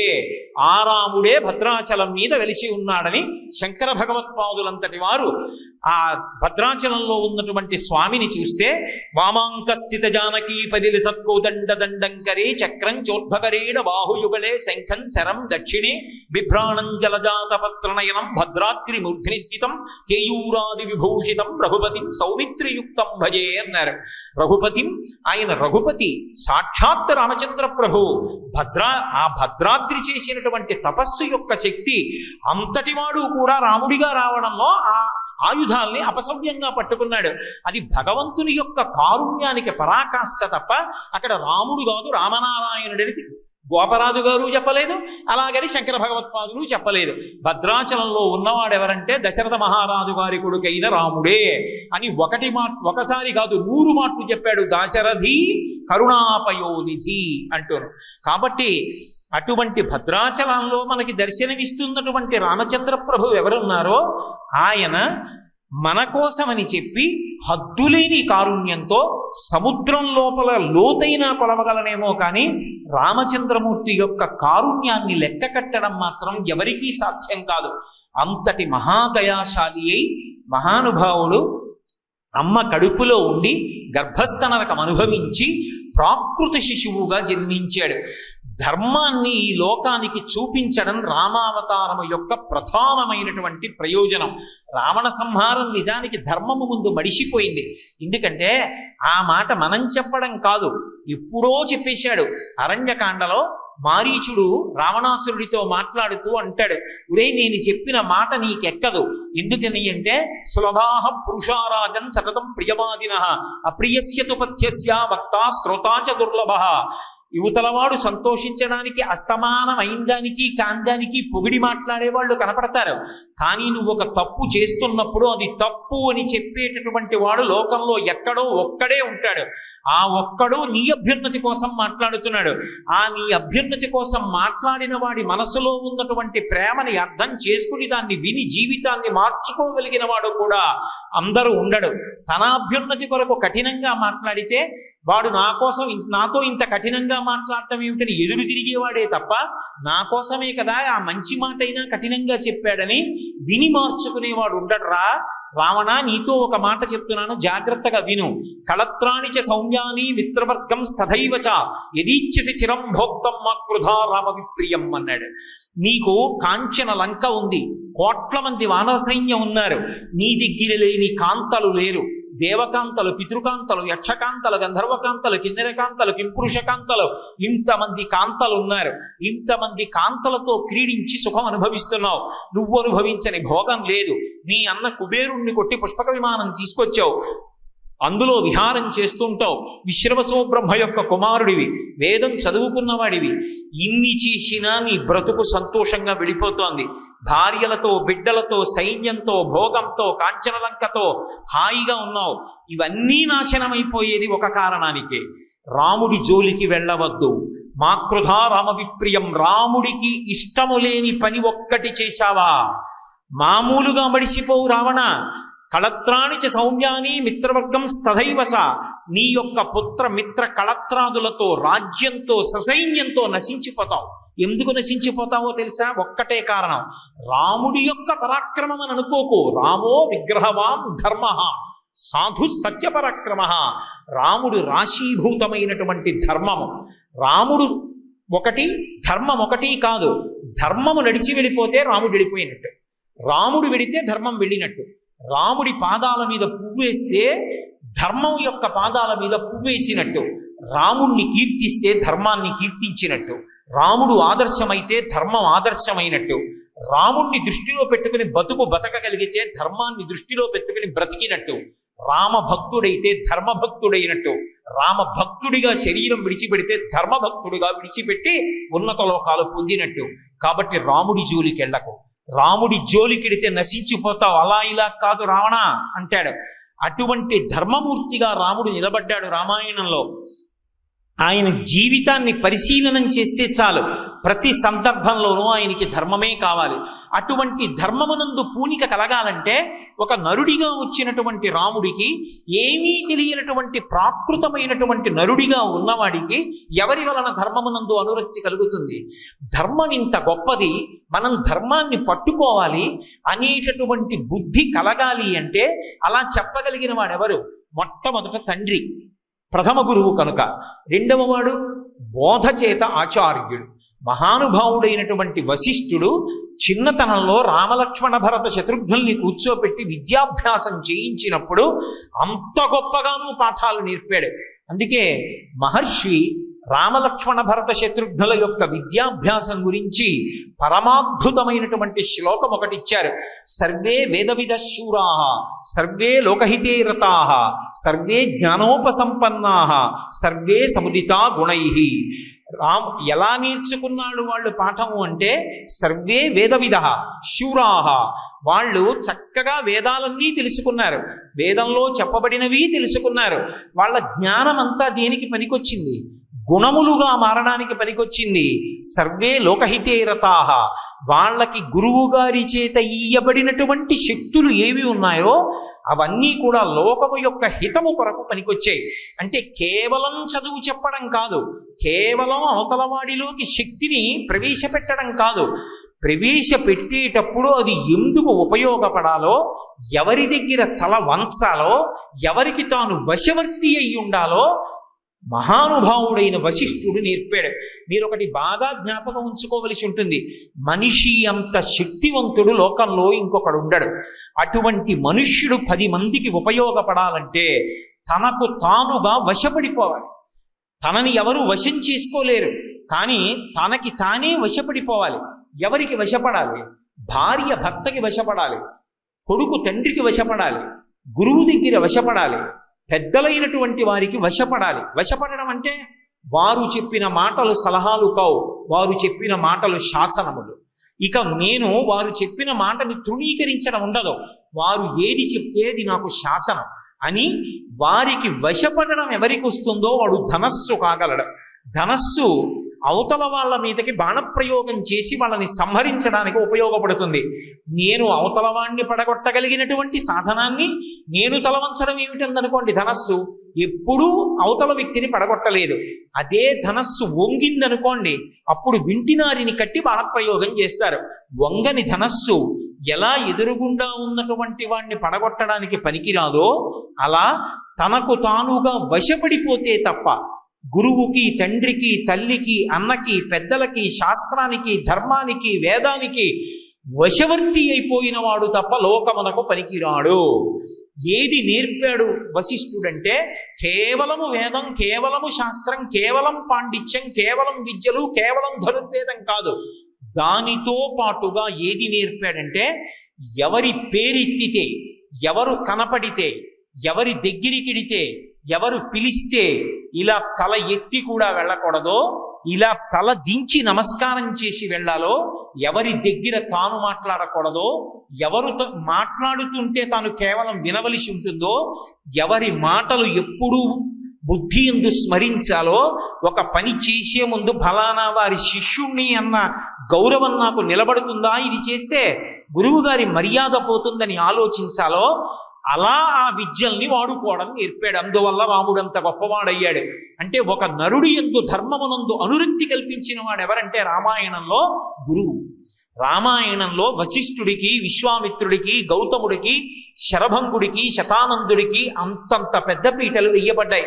అంటే ఒక గురువు ఎంత గొప్పవాడో, గురువు ఎంత గొప్పగా చెక్కగలడో మనుష్యుణ్ణి నిరూపించి చూపించారు.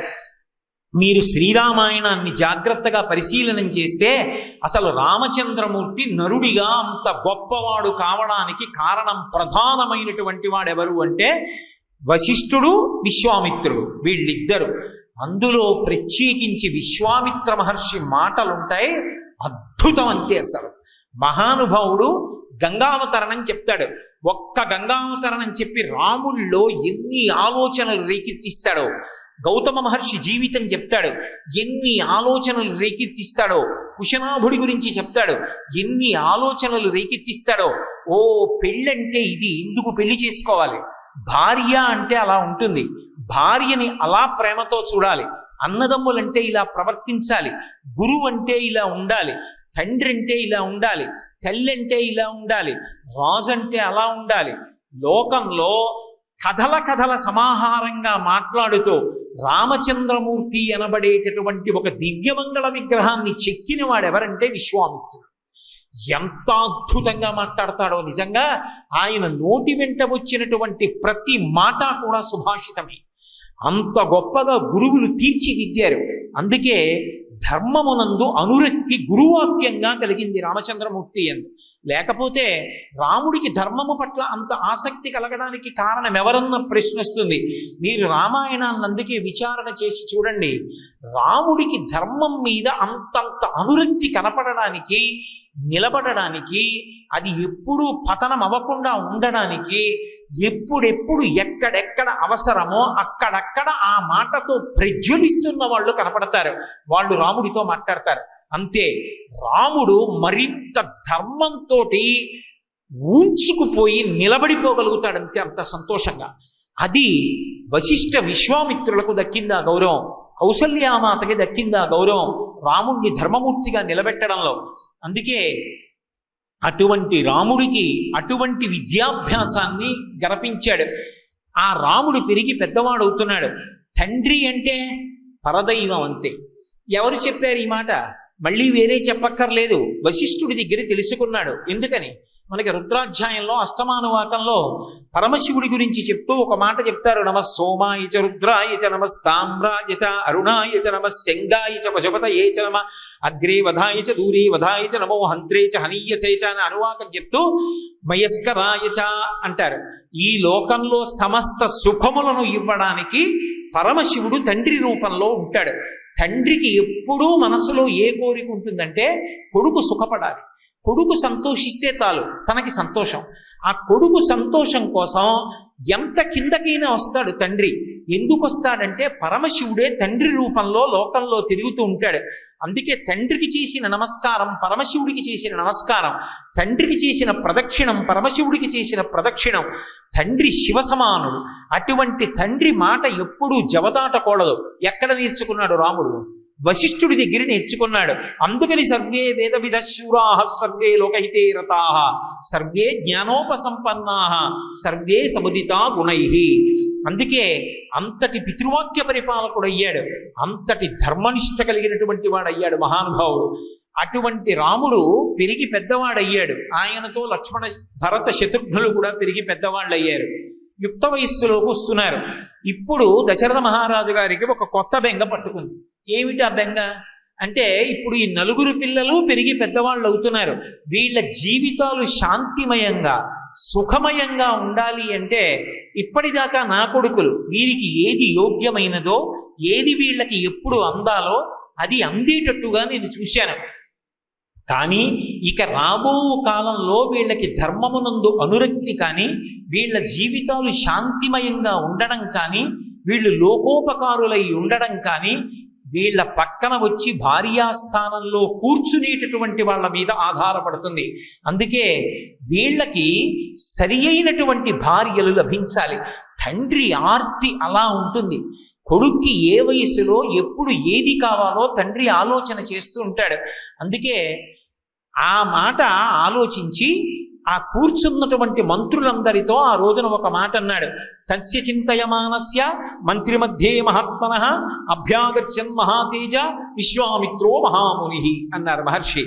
కూర్చుని, నా కుమారులకు యోగ్యమైనటువంటి పిల్లలు, నాకు కోడళ్ళు కాదగిన వారు ఎక్కడున్నారో మీరు పరిశీలించి చెప్పండి అంటున్నాడు. ఆ మాట మాట్లాడుతున్నాడు. అభ్యాగచ్చన్ మహాతేజ విశ్వామిత్రో మహాముని. ఒక్కసారి విశ్వామిత్రుడు సభలోకి వచ్చాడు. బ్రహ్మర్షి, అంతకుముందు కోపధారి, అందరినీ శపించేవాడు. భయపడిపోయి దశరథ మహారాజు గారు వెళ్ళి అర్ఘ్యపాద్యాదులు ఇచ్చి అడిగినా అడగకపోయినా 1కి 10 మాటలు అన్నాడు. మీకేం కావాలి చెప్పండి చేసేస్తాను, ఏం కావాలి చెప్పండి చేసేస్తాను. విశ్వామిత్రుడు ఒక్క మాట మాట్లాడలేదు. అనవసరంగా దశరథ మహారాజు గారే మాట్లాడేశాడు భయంతో. ఏమంటాడో అని అన్నీ విని ఆయన అన్నాడు, నేను యజ్ఞం చేస్తున్నాను. అక్కడ మారీచ సుబాహులు అనేటటువంటి రాక్షసులు వచ్చి యజ్ఞధ్వంసం చేస్తున్నారు. వాళ్ళు సామాన్యులు కారు, అపారమైనటువంటి బలపరాక్రమం కలిగిన వాళ్ళు.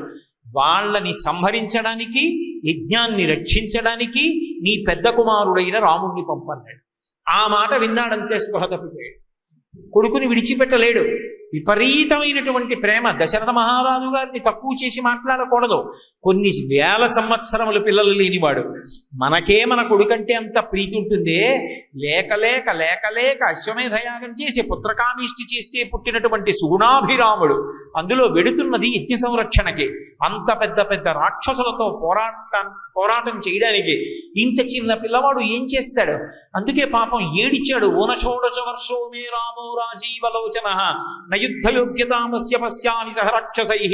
16 ఏళ్ళు కూడా లేవు, నా కొడుకు యుద్ధం ఏం చేస్తాడు? వద్దు వద్దు వద్దు వద్దని ఏడిచాడు. అన్నీ విని విశ్వామిత్రుడికి ఆగ్రహం వచ్చింది. అడగకుండానే వచ్చి వెంటపడ్డావు, నువ్వేం కావాలంటే అది ఇస్తానన్నాను. కానీ ఇప్పుడు నిజంగా ఇమ్మంటే ఇవ్వలేనంటున్నావు. ఇప్పుడు బ్రహ్మర్షి, అందుకే ఆయన శపించలేదు. మిథ్యా ప్రతిజ్ఞ కాకుత్సహ సుఖీ భవసవాంధవ అన్నాడు. అన్నమాట నిలబెట్టుకోలేనివాడా దీర్ఘకాలం నీ బంధువులతో బతుకన్నాడు.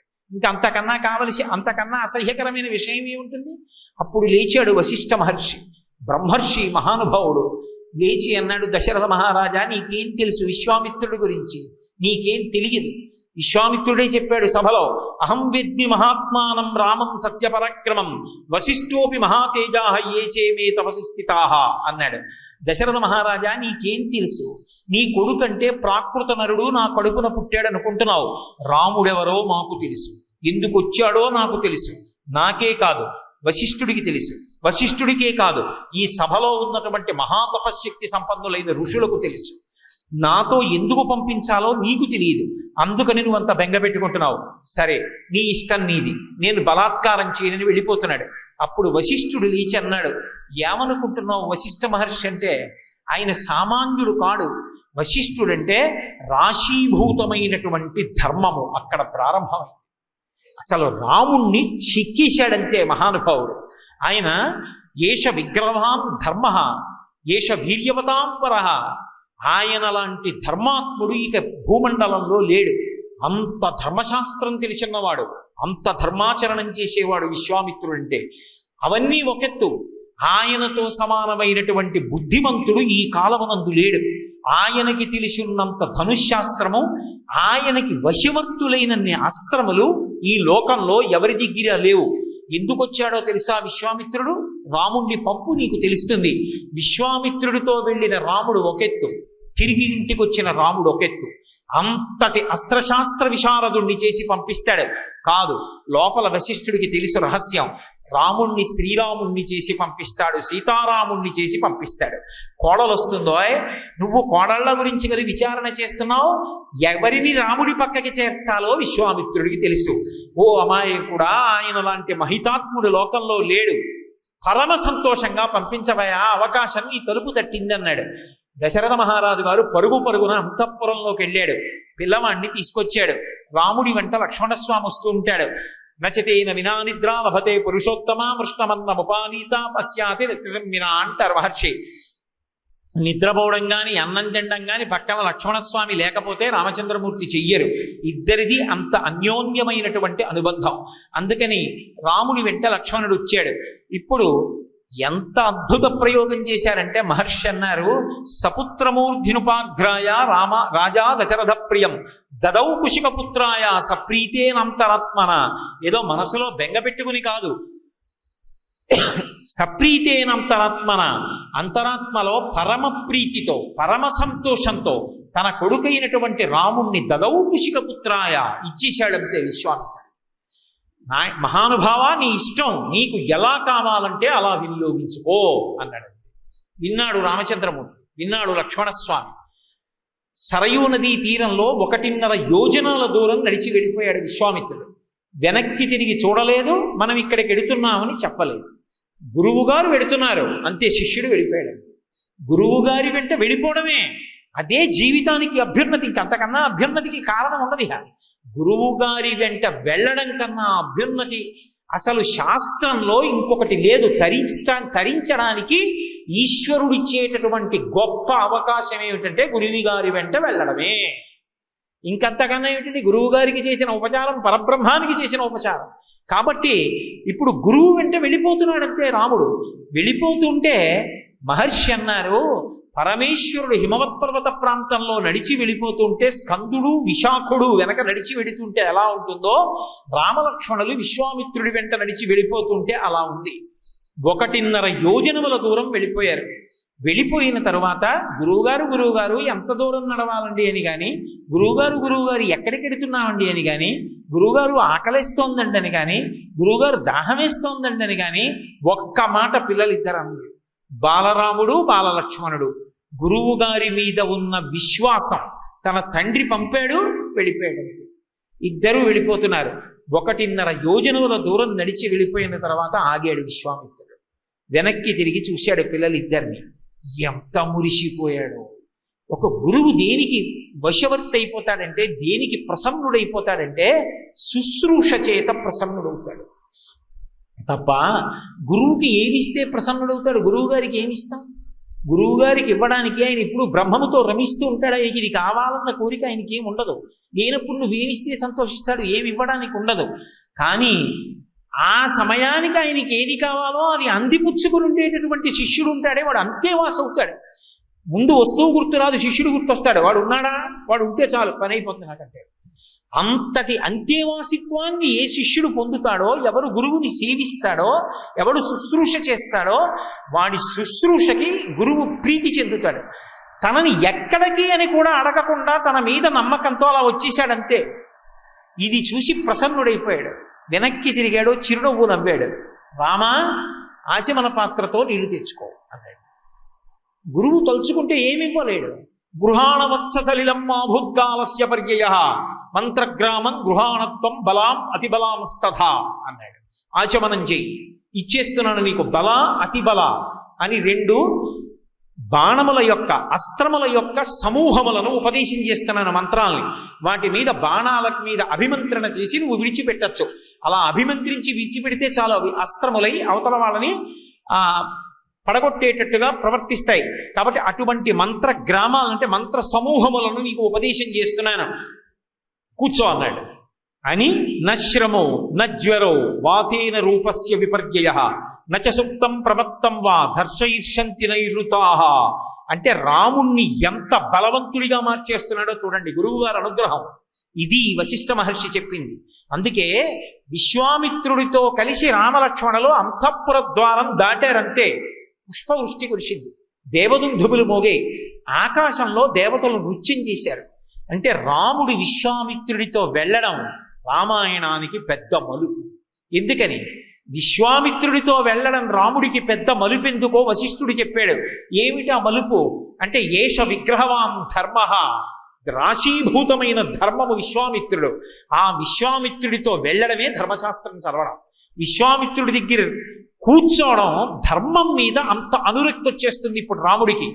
అందుకని ఇప్పుడు విశ్వామిత్రుడు అంటున్నాడు, నేనిచ్చిన ఈ మంత్రముల వలన రామా నీకేం కలుగుతుందో తెలుసా?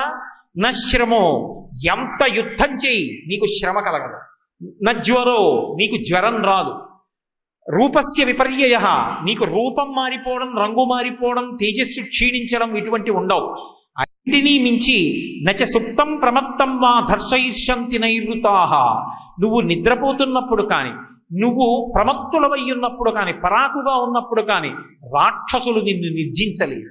అలా నిర్జించకుండా ఎప్పుడూ నీకు రక్షణ వలయంలా తిరిగేటట్టుగా ఈ మంత్ర సమూహములను నీకు ఉపదేశం చేసేస్తున్నానన్నాడు. ఎన్ని అస్త్రములను ప్రదానం చేసేసాడో మహానుభావుడు. 1, 2 కాదు, అసలు వాటి పేర్లు జరుగుతుంటే చాలు అంత మురిపెంగా ఉంటుంది. అన్ని అస్త్రాలన్నింటినీ ఉపదేశం చేసేసాడు.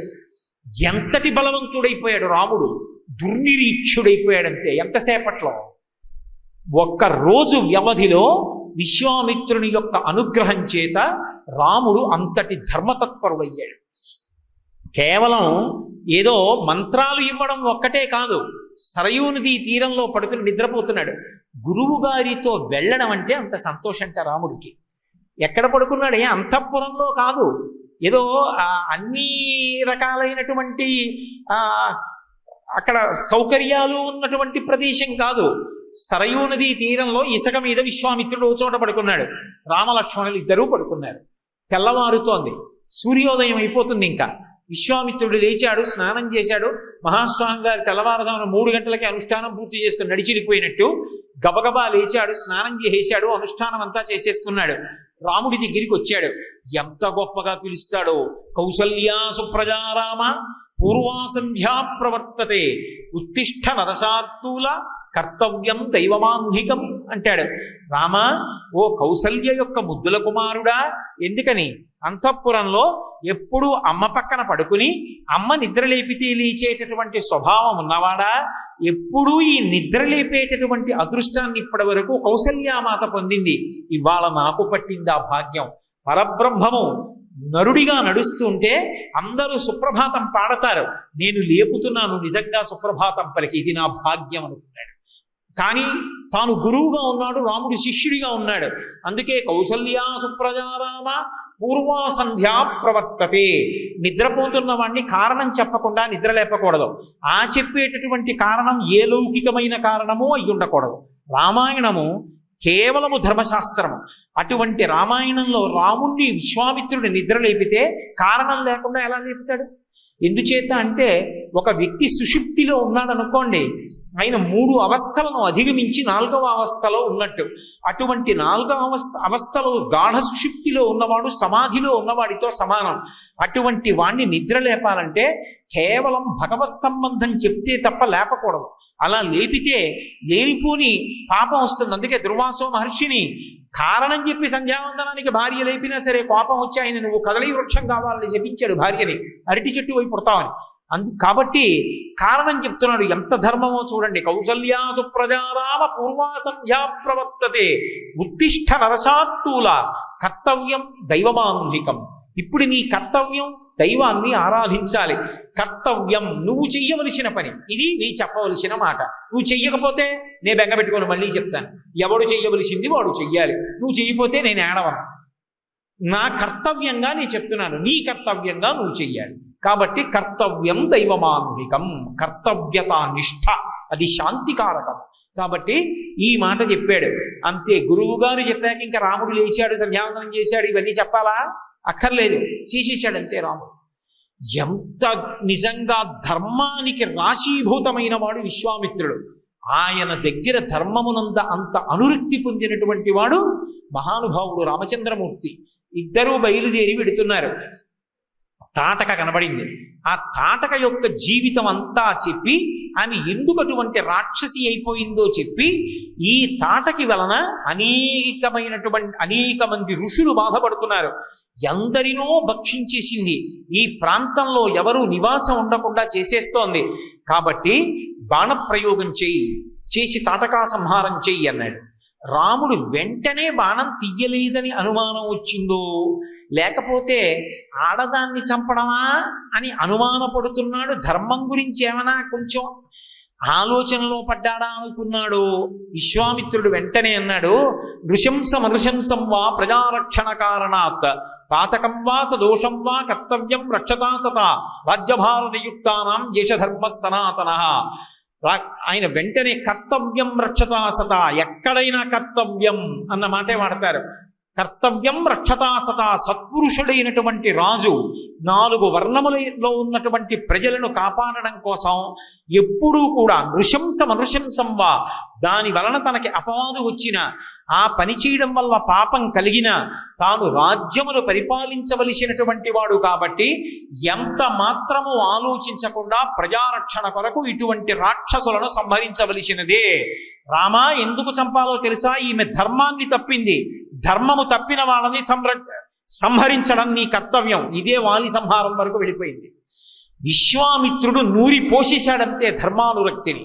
ధర్మం తప్పిన స్త్రీ ఉపేక్షించకు రామా, వేయి బాణం అన్నాడు. రాముడు అన్నాడు వెనక్కి తిరిగి, ఇది ధర్మం అంటే.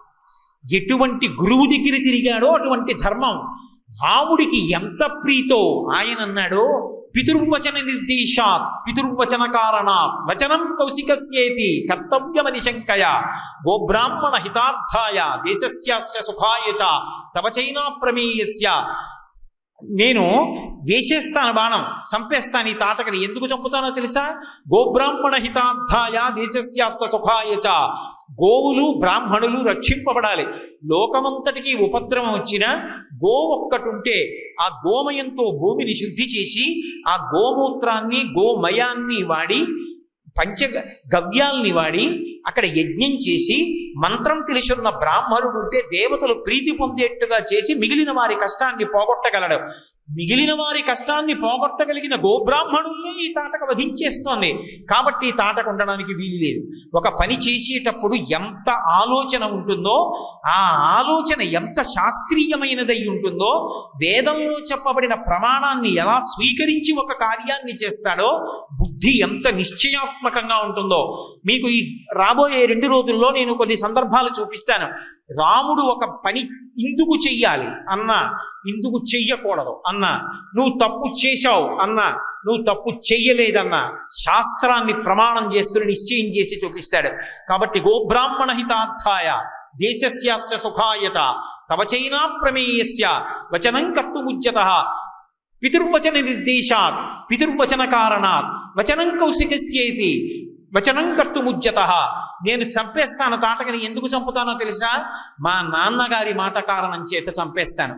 పుత్రుడిగా నా ధర్మం నాన్నగారి మాట పాటించడం. మా నాన్నగారు దదౌ కుశిక పిత్రాయ సప్రీతేనంతరాత్మన మీతో నన్ను పంపించారు. పంపించినప్పుడు అన్యోపదేశం ప్రకటనంగా చెప్పక్కర్లేదు, మీరు ఏం చెప్తే అది చేయమన్నారు. ఇప్పుడు మీరు చెప్పింది నేను చేయకపోతే మా నాన్నగారు చెప్పిన పని నేను చెయ్యనట్టు. పుత్రుడిగా నా ధర్మం పోతుంది.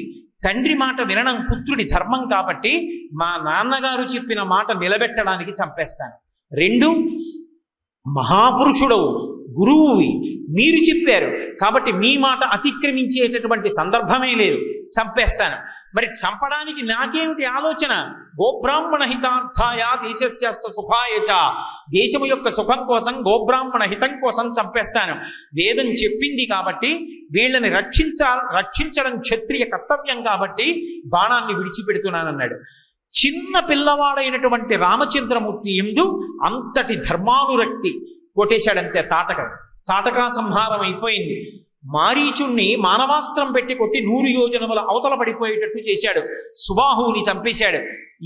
ఇంతమందిని చంపిన తర్వాత దేవతలు కూడా కీర్తించారు. ఋషులందరూ పొంగిపోయారు. యజ్ఞం పూర్తయిపోయింది. మరునాడు విశ్వామిత్రుడి దగ్గరికి వెళ్ళాడు. ఒక్క మాట మాట్లాడలేదు విశ్వామిత్రుడు. అలా కూర్చొని ఉన్నాడు. ఒక గురువు అంటే ఏమిటో, శిష్యుడి యొక్క ప్రవర్తన పరిశీలించడం అంటే ఏమిటో, శిష్యుడి యందు వినయం నిలబడిందా, అహంకారం ప్రబలుతోందా చూడడం అంటే ఏమిటో విశ్వామిత్రుణ్ణి చూడాలి. నిజంగా ఒక్క మాట మాట్లాడు. రామలక్ష్మణులు ఇద్దరూ వచ్చారు. లోపల అతిశయం ఉందనుకోండి, మేమే చంపాం ఇప్పుడు రాక్షసుల్ని, పెద్ద గురువుగారు ఏముంది, గురువుగారి యజ్ఞం మేము రక్షించామనుకున్నారనుకోండి, వచ్చేసిందంతే అహంకారం. గురువుగారి యజ్ఞం మేము రక్షించామా? గురువుగారు తనకి మంత్రాలు ఇచ్చి గురువుగారి యజ్ఞాన్ని రక్షించడానికి గురువుగారు వాళ్ళని తన ఉపకరణాలుగా స్వీకరించి వాళ్ళకి కీర్తి గురువుగారు కట్టబెట్టారా? గురువుగారి కీర్తి కట్టబెట్టాడు. ఇది అర్థం చేసుకున్న నాడు నా ఈ అస్త్రాలకి, విజ్ఞానానికి, ధర్మానికి, యశస్సుకి ఆ గురువు కారణమైన పరబ్రహ్మం. అప్పుడు ఎంత చేతులు కట్టుకునించోవాలి. వచ్చి రామలక్ష్మణులు ఇద్దరు చేతులు కొట్టుకుని తల ఉంచి ఇమౌస్మము నిశార్దూల కింకరౌ సముపస్థితౌ ఆజ్ఞాపయ యథేచ్ఛం వై శాసనం కరవామకి అంటారు. మహానుభావ, మేమిద్దరం రామలక్ష్మణులం, మీ కింకరుడంటే ఈ పని చేస్తేనే సంతోషం, ఈ పని చేయకపోతే సంతోషం అని ఉండదు. ఏదో గురువుగారి బట్టలు మాత్రమే మడతెడతామండి, లేకపోతే గురువుగారి పెట్టోటే పట్టుకుంటామని ఉండదు. గురువుగారి చెప్పులు పట్టుకోవడం దగ్గర నుంచి ఏ పని గురువుగారికి చేసి పెట్టినా మా జన్మ సార్థక్యమే. చాలు. కింకరౌ సముపస్థితౌ, మేము మీ కింకరులం గురువుగారు. ఆజ్ఞాపయ యథేష్టం వై, మీ ఇష్టం వచ్చినట్టు ఆజ్ఞాపించండి. ఎప్పటికీ మేము మీ కింకరులం, మీరు మా యజమాని. మీరు అలా ఆజ్ఞాపించాలి, మేము అవధరించాలి. అంతేకాని స్వతంత్ర బుద్ధితో ప్రవర్తిస్తాననుకుంటున్నారేమో, అలా అనుకోవద్దు గురువుగారు. ఆజ్ఞాపై యథేష్టం వై శాసనం కరమామకి, శాసించండి గురువుగారు. ఇది రాముడంటే, ఇది రాముడి ధర్మం అంటే. ఎక్కడ ఎవరి దగ్గర ఎలా ప్రవర్తించాలో అలా ప్రవర్తించి చూపిస్తాడు. శ్రీరామాయణం బ్రతికి ఉన్నంతకాలం, శ్రీరామాయణం చదివినంతకాలం, శ్రీరామాయణ ప్రవచనాలు జరిగినంతకాలం లోకంలో ధర్మం నిలబడుతుంది, మానవత్వం నిలబడుతుంది. ఎప్పుడు రామాయణ ప్రవచనం ఆగిపోతుందో, ఎప్పుడు రామాయణం ఆదరింపబడదో, ఎప్పుడు రామాయణం చదవరో అప్పుడు మనుష్యత్వం చచ్చిపోతుంది. అందుకే రామాయణం జీవధార, ఆదికావ్యం. రామాయణం ఎప్పుడూ చదువుకుంటూనే ఉండాలి. రామచంద్రమూర్తి ధర్మమూర్తి. ఆయన జీవితాన్ని పరిశీలిస్తే రామాయణం ఎందుకు చదువుకోవాలో, ఆ ధర్మం ఎంత శక్తివంతమైనదో మనకు అర్థమవుతుంది. అటువంటి రాముడు ఎక్కడా ధర్మం తప్పడు. విశ్వామిత్రుడు ధర్మం అంటే ఏమిటో ఎప్పటికప్పుడు ఎక్కడికక్కడ అంత అద్భుతంగా నిరూపణం చేసి చూపిస్తూ ఉంటాడు. ఇద్దరే, ఒకరిని మించినటువంటి వాళ్ళు ఒకళ్ళు. ఆ గురువు ఆ శిష్యుడిని అలా చెక్కాడు మహానుభావుడు. అసలు ఆశ్చర్యకరమైనటువంటి విశేషం ఎక్కడున్నది అంటే, వాళ్ళిద్దరూ కలిసి నడిచి వెళ్ళిపోతున్నప్పుడు విశ్వామిత్రుడు రామచంద్రమూర్తితో మాట్లాడుతున్నప్పుడు ఒక్కొక్క విషయాన్ని మాట్లాడతాడు, ఒక్కొక్క కథ చెప్తాడు. ఒక్కొక్క కథ చెప్పినప్పుడు అందులో ఉండేటటువంటి తీర్పుని రాముడితో మాట్లాడతాడు. మాట్లాడి ప్రధానమైన మాట రాముడితో చెప్తాడు. అది వింటాడు రాముడు. కాసేపు కళ్ళు మూసుకుని దాని గురించి అలా వింటాడు. మీరు చదవాలి రామాయణం బాలకాండ. విశ్వామిత్రుడు అంటాడు, అప్పటికి రాముడికి లక్ష్మణుడికి ఒళ్ళు తెలియదు. విశ్వామిత్రుడు చుట్టూ కూర్చుంటారు. ఆయన అద్భుతంగా చెప్తాడు ఒక విశేషాన్ని. రాముడు చీకటి పడిపోయిందని కూడా గుర్తించకుండా వింటాడు. అంతసేపు విన్న తర్వాత రాముడు అంటాడు, విశ్వామిత్రుడు అంటాడు, నాయనా రామ, బాగా చీకటి పడిపోయింది. అరణ్యంలో క్రూర మృగాల యొక్క కూతలు వినపడుతున్నాయి. అదిగో పక్షులు ఎక్కడా అరవట్లేదు. తమ గోళ్లకు తాము చేరిపోయి ఎక్కడా ఏవీ సంచరిస్తున్నట్లు కనపట్టలేదు. ఉగ్రభూతములన్నీ మేల్కొన్నాయి. ఇది మనుష్యులు విశ్రాంతి తీసుకోవలసినటువంటి కాలం. ఇప్పటికే బాగా ఆలస్యమైంది. మళ్ళీ రేపు పొద్దున్న యథోచితమైనటువంటి కర్మ చేయుట కొరకు కాలమును అనుసరించి ప్రవర్తించాలి. అంటే రాత్రి ఆలస్యంగా పడుకుని పొద్దున్న ఆలస్యంగా లేవడం కాదు. కాబట్టి తొందరగా పడుకోవాలి. రామా, ఇప్పటికే ఆలస్యమైంది, పడుకో అంటాడు. అసలు నిజంగా ఆయన మాట్లాడుతుంటే తెల్లబోయిన రాముడు వెళ్ళి పడుకుంటాడు. కానీ రాముల్లో విశ్వామిత్రుడు చెప్పినటువంటి మాటలే తిరుగుతుంటాయి. అవి రాముడి యొక్క శీల వైభవాన్ని చెక్కేశాయి. అసలు ఒక తండ్రికి పుట్టినటువంటి బిడ్డడు తన సొంతంగా నిర్ణయం చేసుకుని వివాహం చేసుకోవచ్చా? తల్లిదండ్రుల మాట వినకుండా ఆడపిల్ల కానీ, తల్లిదండ్రుల మాట వినకుండా మగపిల్లవాడు కానీ వివాహం చేసుకోవడానికి స్వాతంత్ర్యం ఉందా? అలా చేసుకోవచ్చా అన్నదానికి ఒకానొకప్పుడు కుశనాభోపాఖ్యానం అని ఒక అద్భుతమైన ఉపాఖ్యానం చెప్తాడు విశ్వామిత్రుడు. 3 రోజుల్లో నేను ఏం చెప్తాను, తోచిన కాడికి ఓ మాట చెప్తూ ఉండడం అంతే. అందులో కుశనాభుడికి 60 మంది సంతానం. వాళ్ళు గొప్ప అందగత్తెలు. వాళ్ళు వేణువులు ఊదుతూ మృదంగాలు వాయిస్తూ నృత్యం చేస్తూ ప్రదోష వేళలో ఉద్యానవనంలో తిరుగుతున్నారు. వాయువు వాళ్ళ యొక్క అందచందాలు చూశాడు.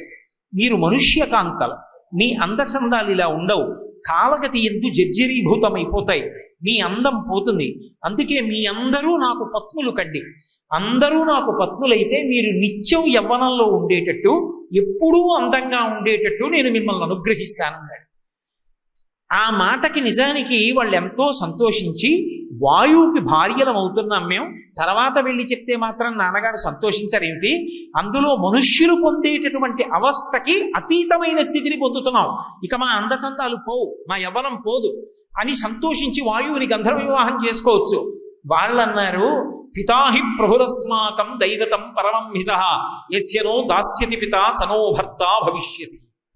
రామాయణంలో విశ్వామిత్రుడు రాముణ్ణి చెక్కుతున్న కథ.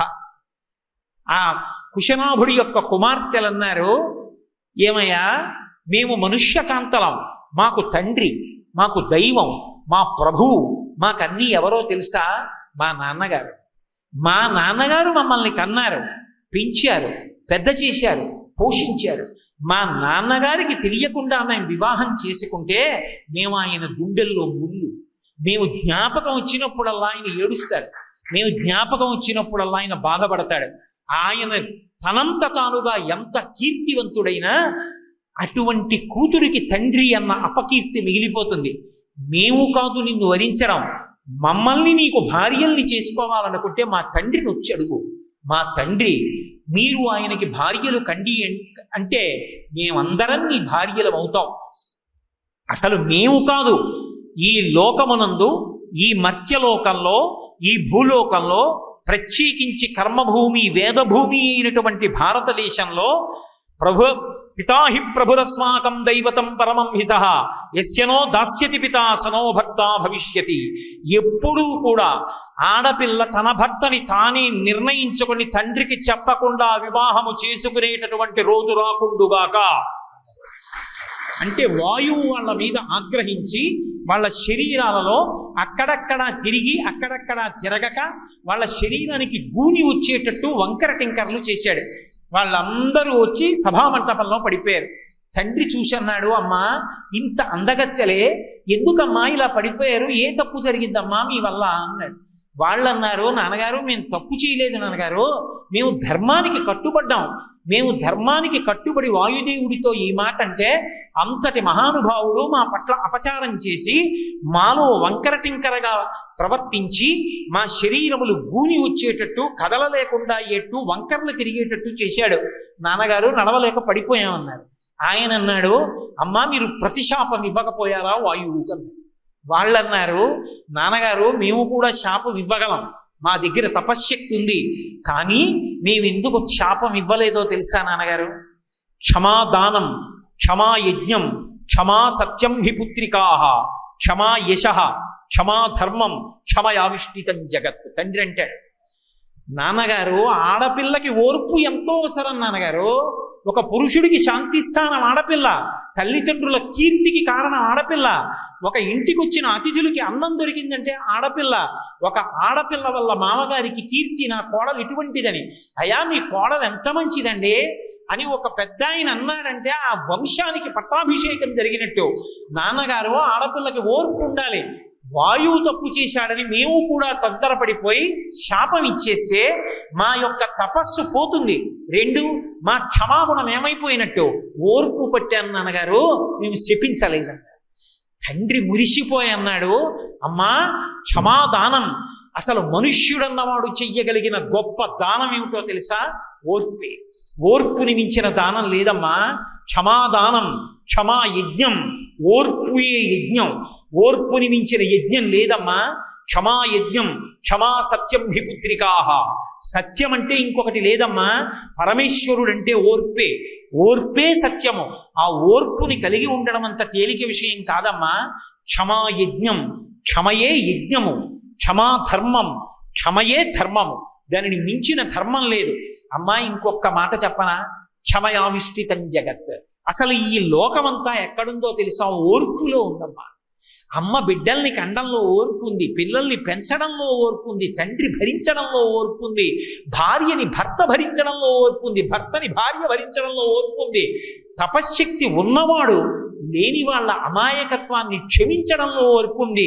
శక్తి ఉన్న వాళ్ళందరూ తనకన్నా తక్కువ వాళ్ళని చూసి ఓర్పు కోల్పోయి శాపాలిస్తే ఈ భూమి నిలబడదమ్మా. నీలాంటి బిడ్డల్ని కన్నందుకు పొంగిపోతున్నానమ్మా. తర్వాత ఈ 60 మందిని కూడా మహాతపశక్తి సంపన్నుడైనటువంటి వాడికి కన్యాదానం చేశాడు. అత్తగారు పుచ్చుకుని వాళ్ళందరినీ ఆయన పాణిగ్రహణం చేస్తుంటే ఆ తపశ్శక్తి సంపన్నునకిచ్చి ఆ దానం చేసినప్పుడు ఆయన చెయ్యి తగలగానే మళ్ళీ వాయువు సక్రమంగా ప్రవర్తించి వాళ్ళ సౌందర్య స్వరూపాలు వాళ్ళకు వచ్చేసాయి. ఈ కథ చెప్తాడు విశ్వామిత్రుడు. రామా చాలా ఆలస్యం అయిపోయిందోయ్, ఆ కుశనాభుడు పరిపాలించినటువంటి భూభాగంలోకి వచ్చాం మనం. ఇదే కుశనాభుడి యొక్క బిడ్డలు ఆ తరువాతి కాలంలో రాజ్యాన్ని విభాగం చేసుకున్నారు. ఇప్పుడు మనం ఆ పట్టణంలోనే ఉన్నాం, ఇదిగో ఆ నదీ తీరంలో ఉన్నాం. రామా చీకటి పడిపోయింది, పడుకోవాలి కదూ, పిల్లలు మీరు విశ్రమించండి అంటాడు.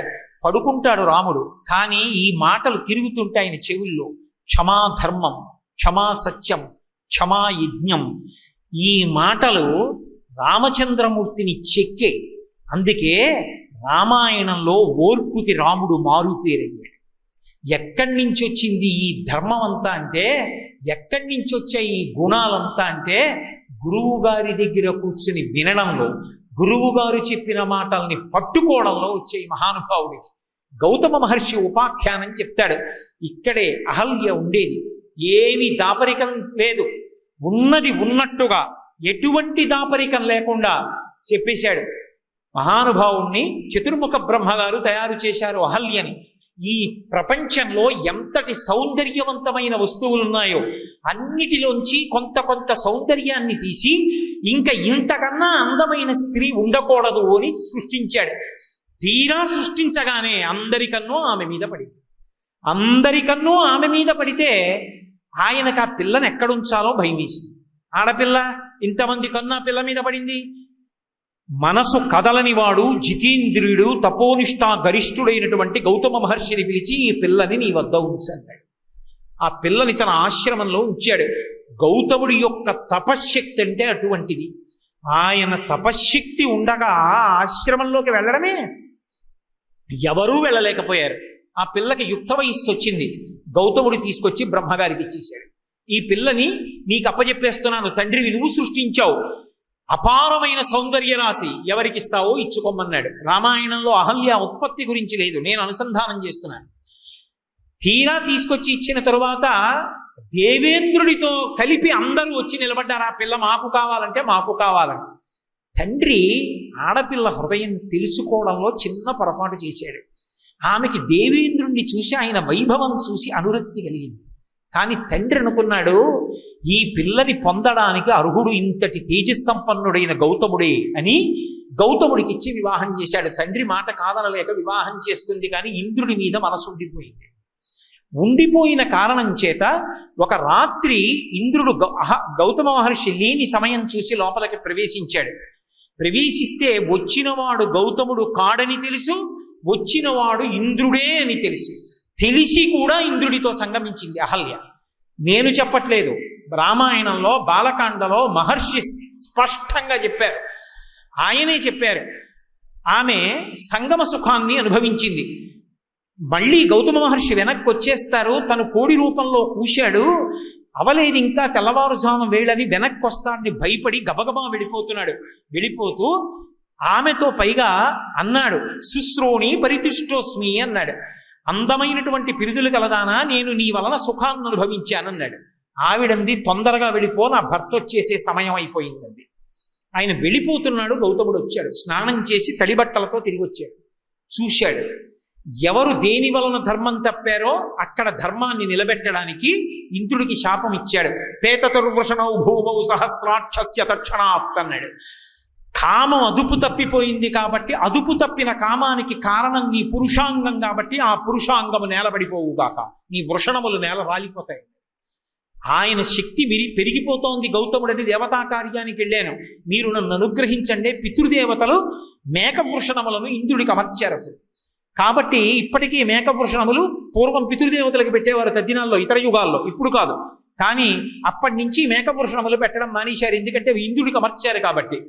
అహల్యని పిలిచి ఒక మాట అన్నాడు, తిన్న అన్నంలో రజోగుణం పెరిగింది, ఇంద్రుని యందు మనసు ఉండిపోయింది. నీకు నీ మనసు మళ్ళీ స్వస్థత కలగడానికి, భర్త యందు అనురక్తి కలగడానికి, గృహస్థాశ్రమంలో ఒక పతివ్రత భర్తని ఎలా ఉపాసన చెయ్యాలో నీ మనసు అలా నిలబడడానికి, నీ మనసుకు కలిగిన కామం విరిగిపోవడానికి, చేసిన పాపం ప్రక్షాళన కావడానికి నువ్వు వాయువుని మాత్రమే ఆహారంగా స్వీకరిస్తూ ఆశ్రమంలో ధూళి చేత కప్పబడి పడిపో ఉండేది ఓగాక అన్నాడు.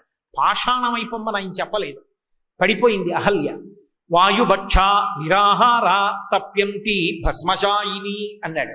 వాయువుని భక్షిస్తావు, నిరాహార, ఆహారం తినడం వల్ల కదా నీకు రజోగుణం వచ్చింది. ఆహారం ఉండదు. తప్యంతి, తపస్సు చేస్తావు, భస్మశాయిని, బూది కప్పేస్తుంది. ఒకనాడు రాముడు వస్తాడు. ఆయన శరీరం మీద గాలి నీకు తగిలి ఆయన పాద పరాగము చేత మళ్ళీ నీకు చైతన్యం ఆవహించి బహిస్పర్శ వస్తుంది. అప్పుడు లేస్తావన్నాడు. వచ్చాడు రామచంద్రమూర్తి. రాణి వచ్చాడు. అహల్య మళ్ళీ పైకి లేచింది. ఇక ఆమె యందు దోషం లేదు. మహాపతివ్రత తల్లి. ఆమె పేరు చెప్తే పాపాలు పోతాయి. అప్పుడు గౌతముడు గబగబా వచ్చాడు. తన భార్య నేలుకున్నాడు. తన వలన శాప విమోచనమైందని అహల్య తనకి నమస్కరించాలని రాముడు చూడలేదు. మహాపతివ్రత తాను నమస్కరించాలి. రాముడు ముందు అహల్య కాళ్ళ మీద పడ్డాడు. నరుడిగా, బ్రహ్మచారిగా అటువంటి మహాపతివ్రతకి తాను నమస్కరించాలి. విష్ణు భగవానుడిగా అయితే ఆమె తనకి నమస్కరించాలి. నరుడు కనుక తాను నమస్కరించాడు కాళ్ళ మీద పడి. ఇది రామాయణం అంటే, ఇది రాముడి ధర్మం అంటే.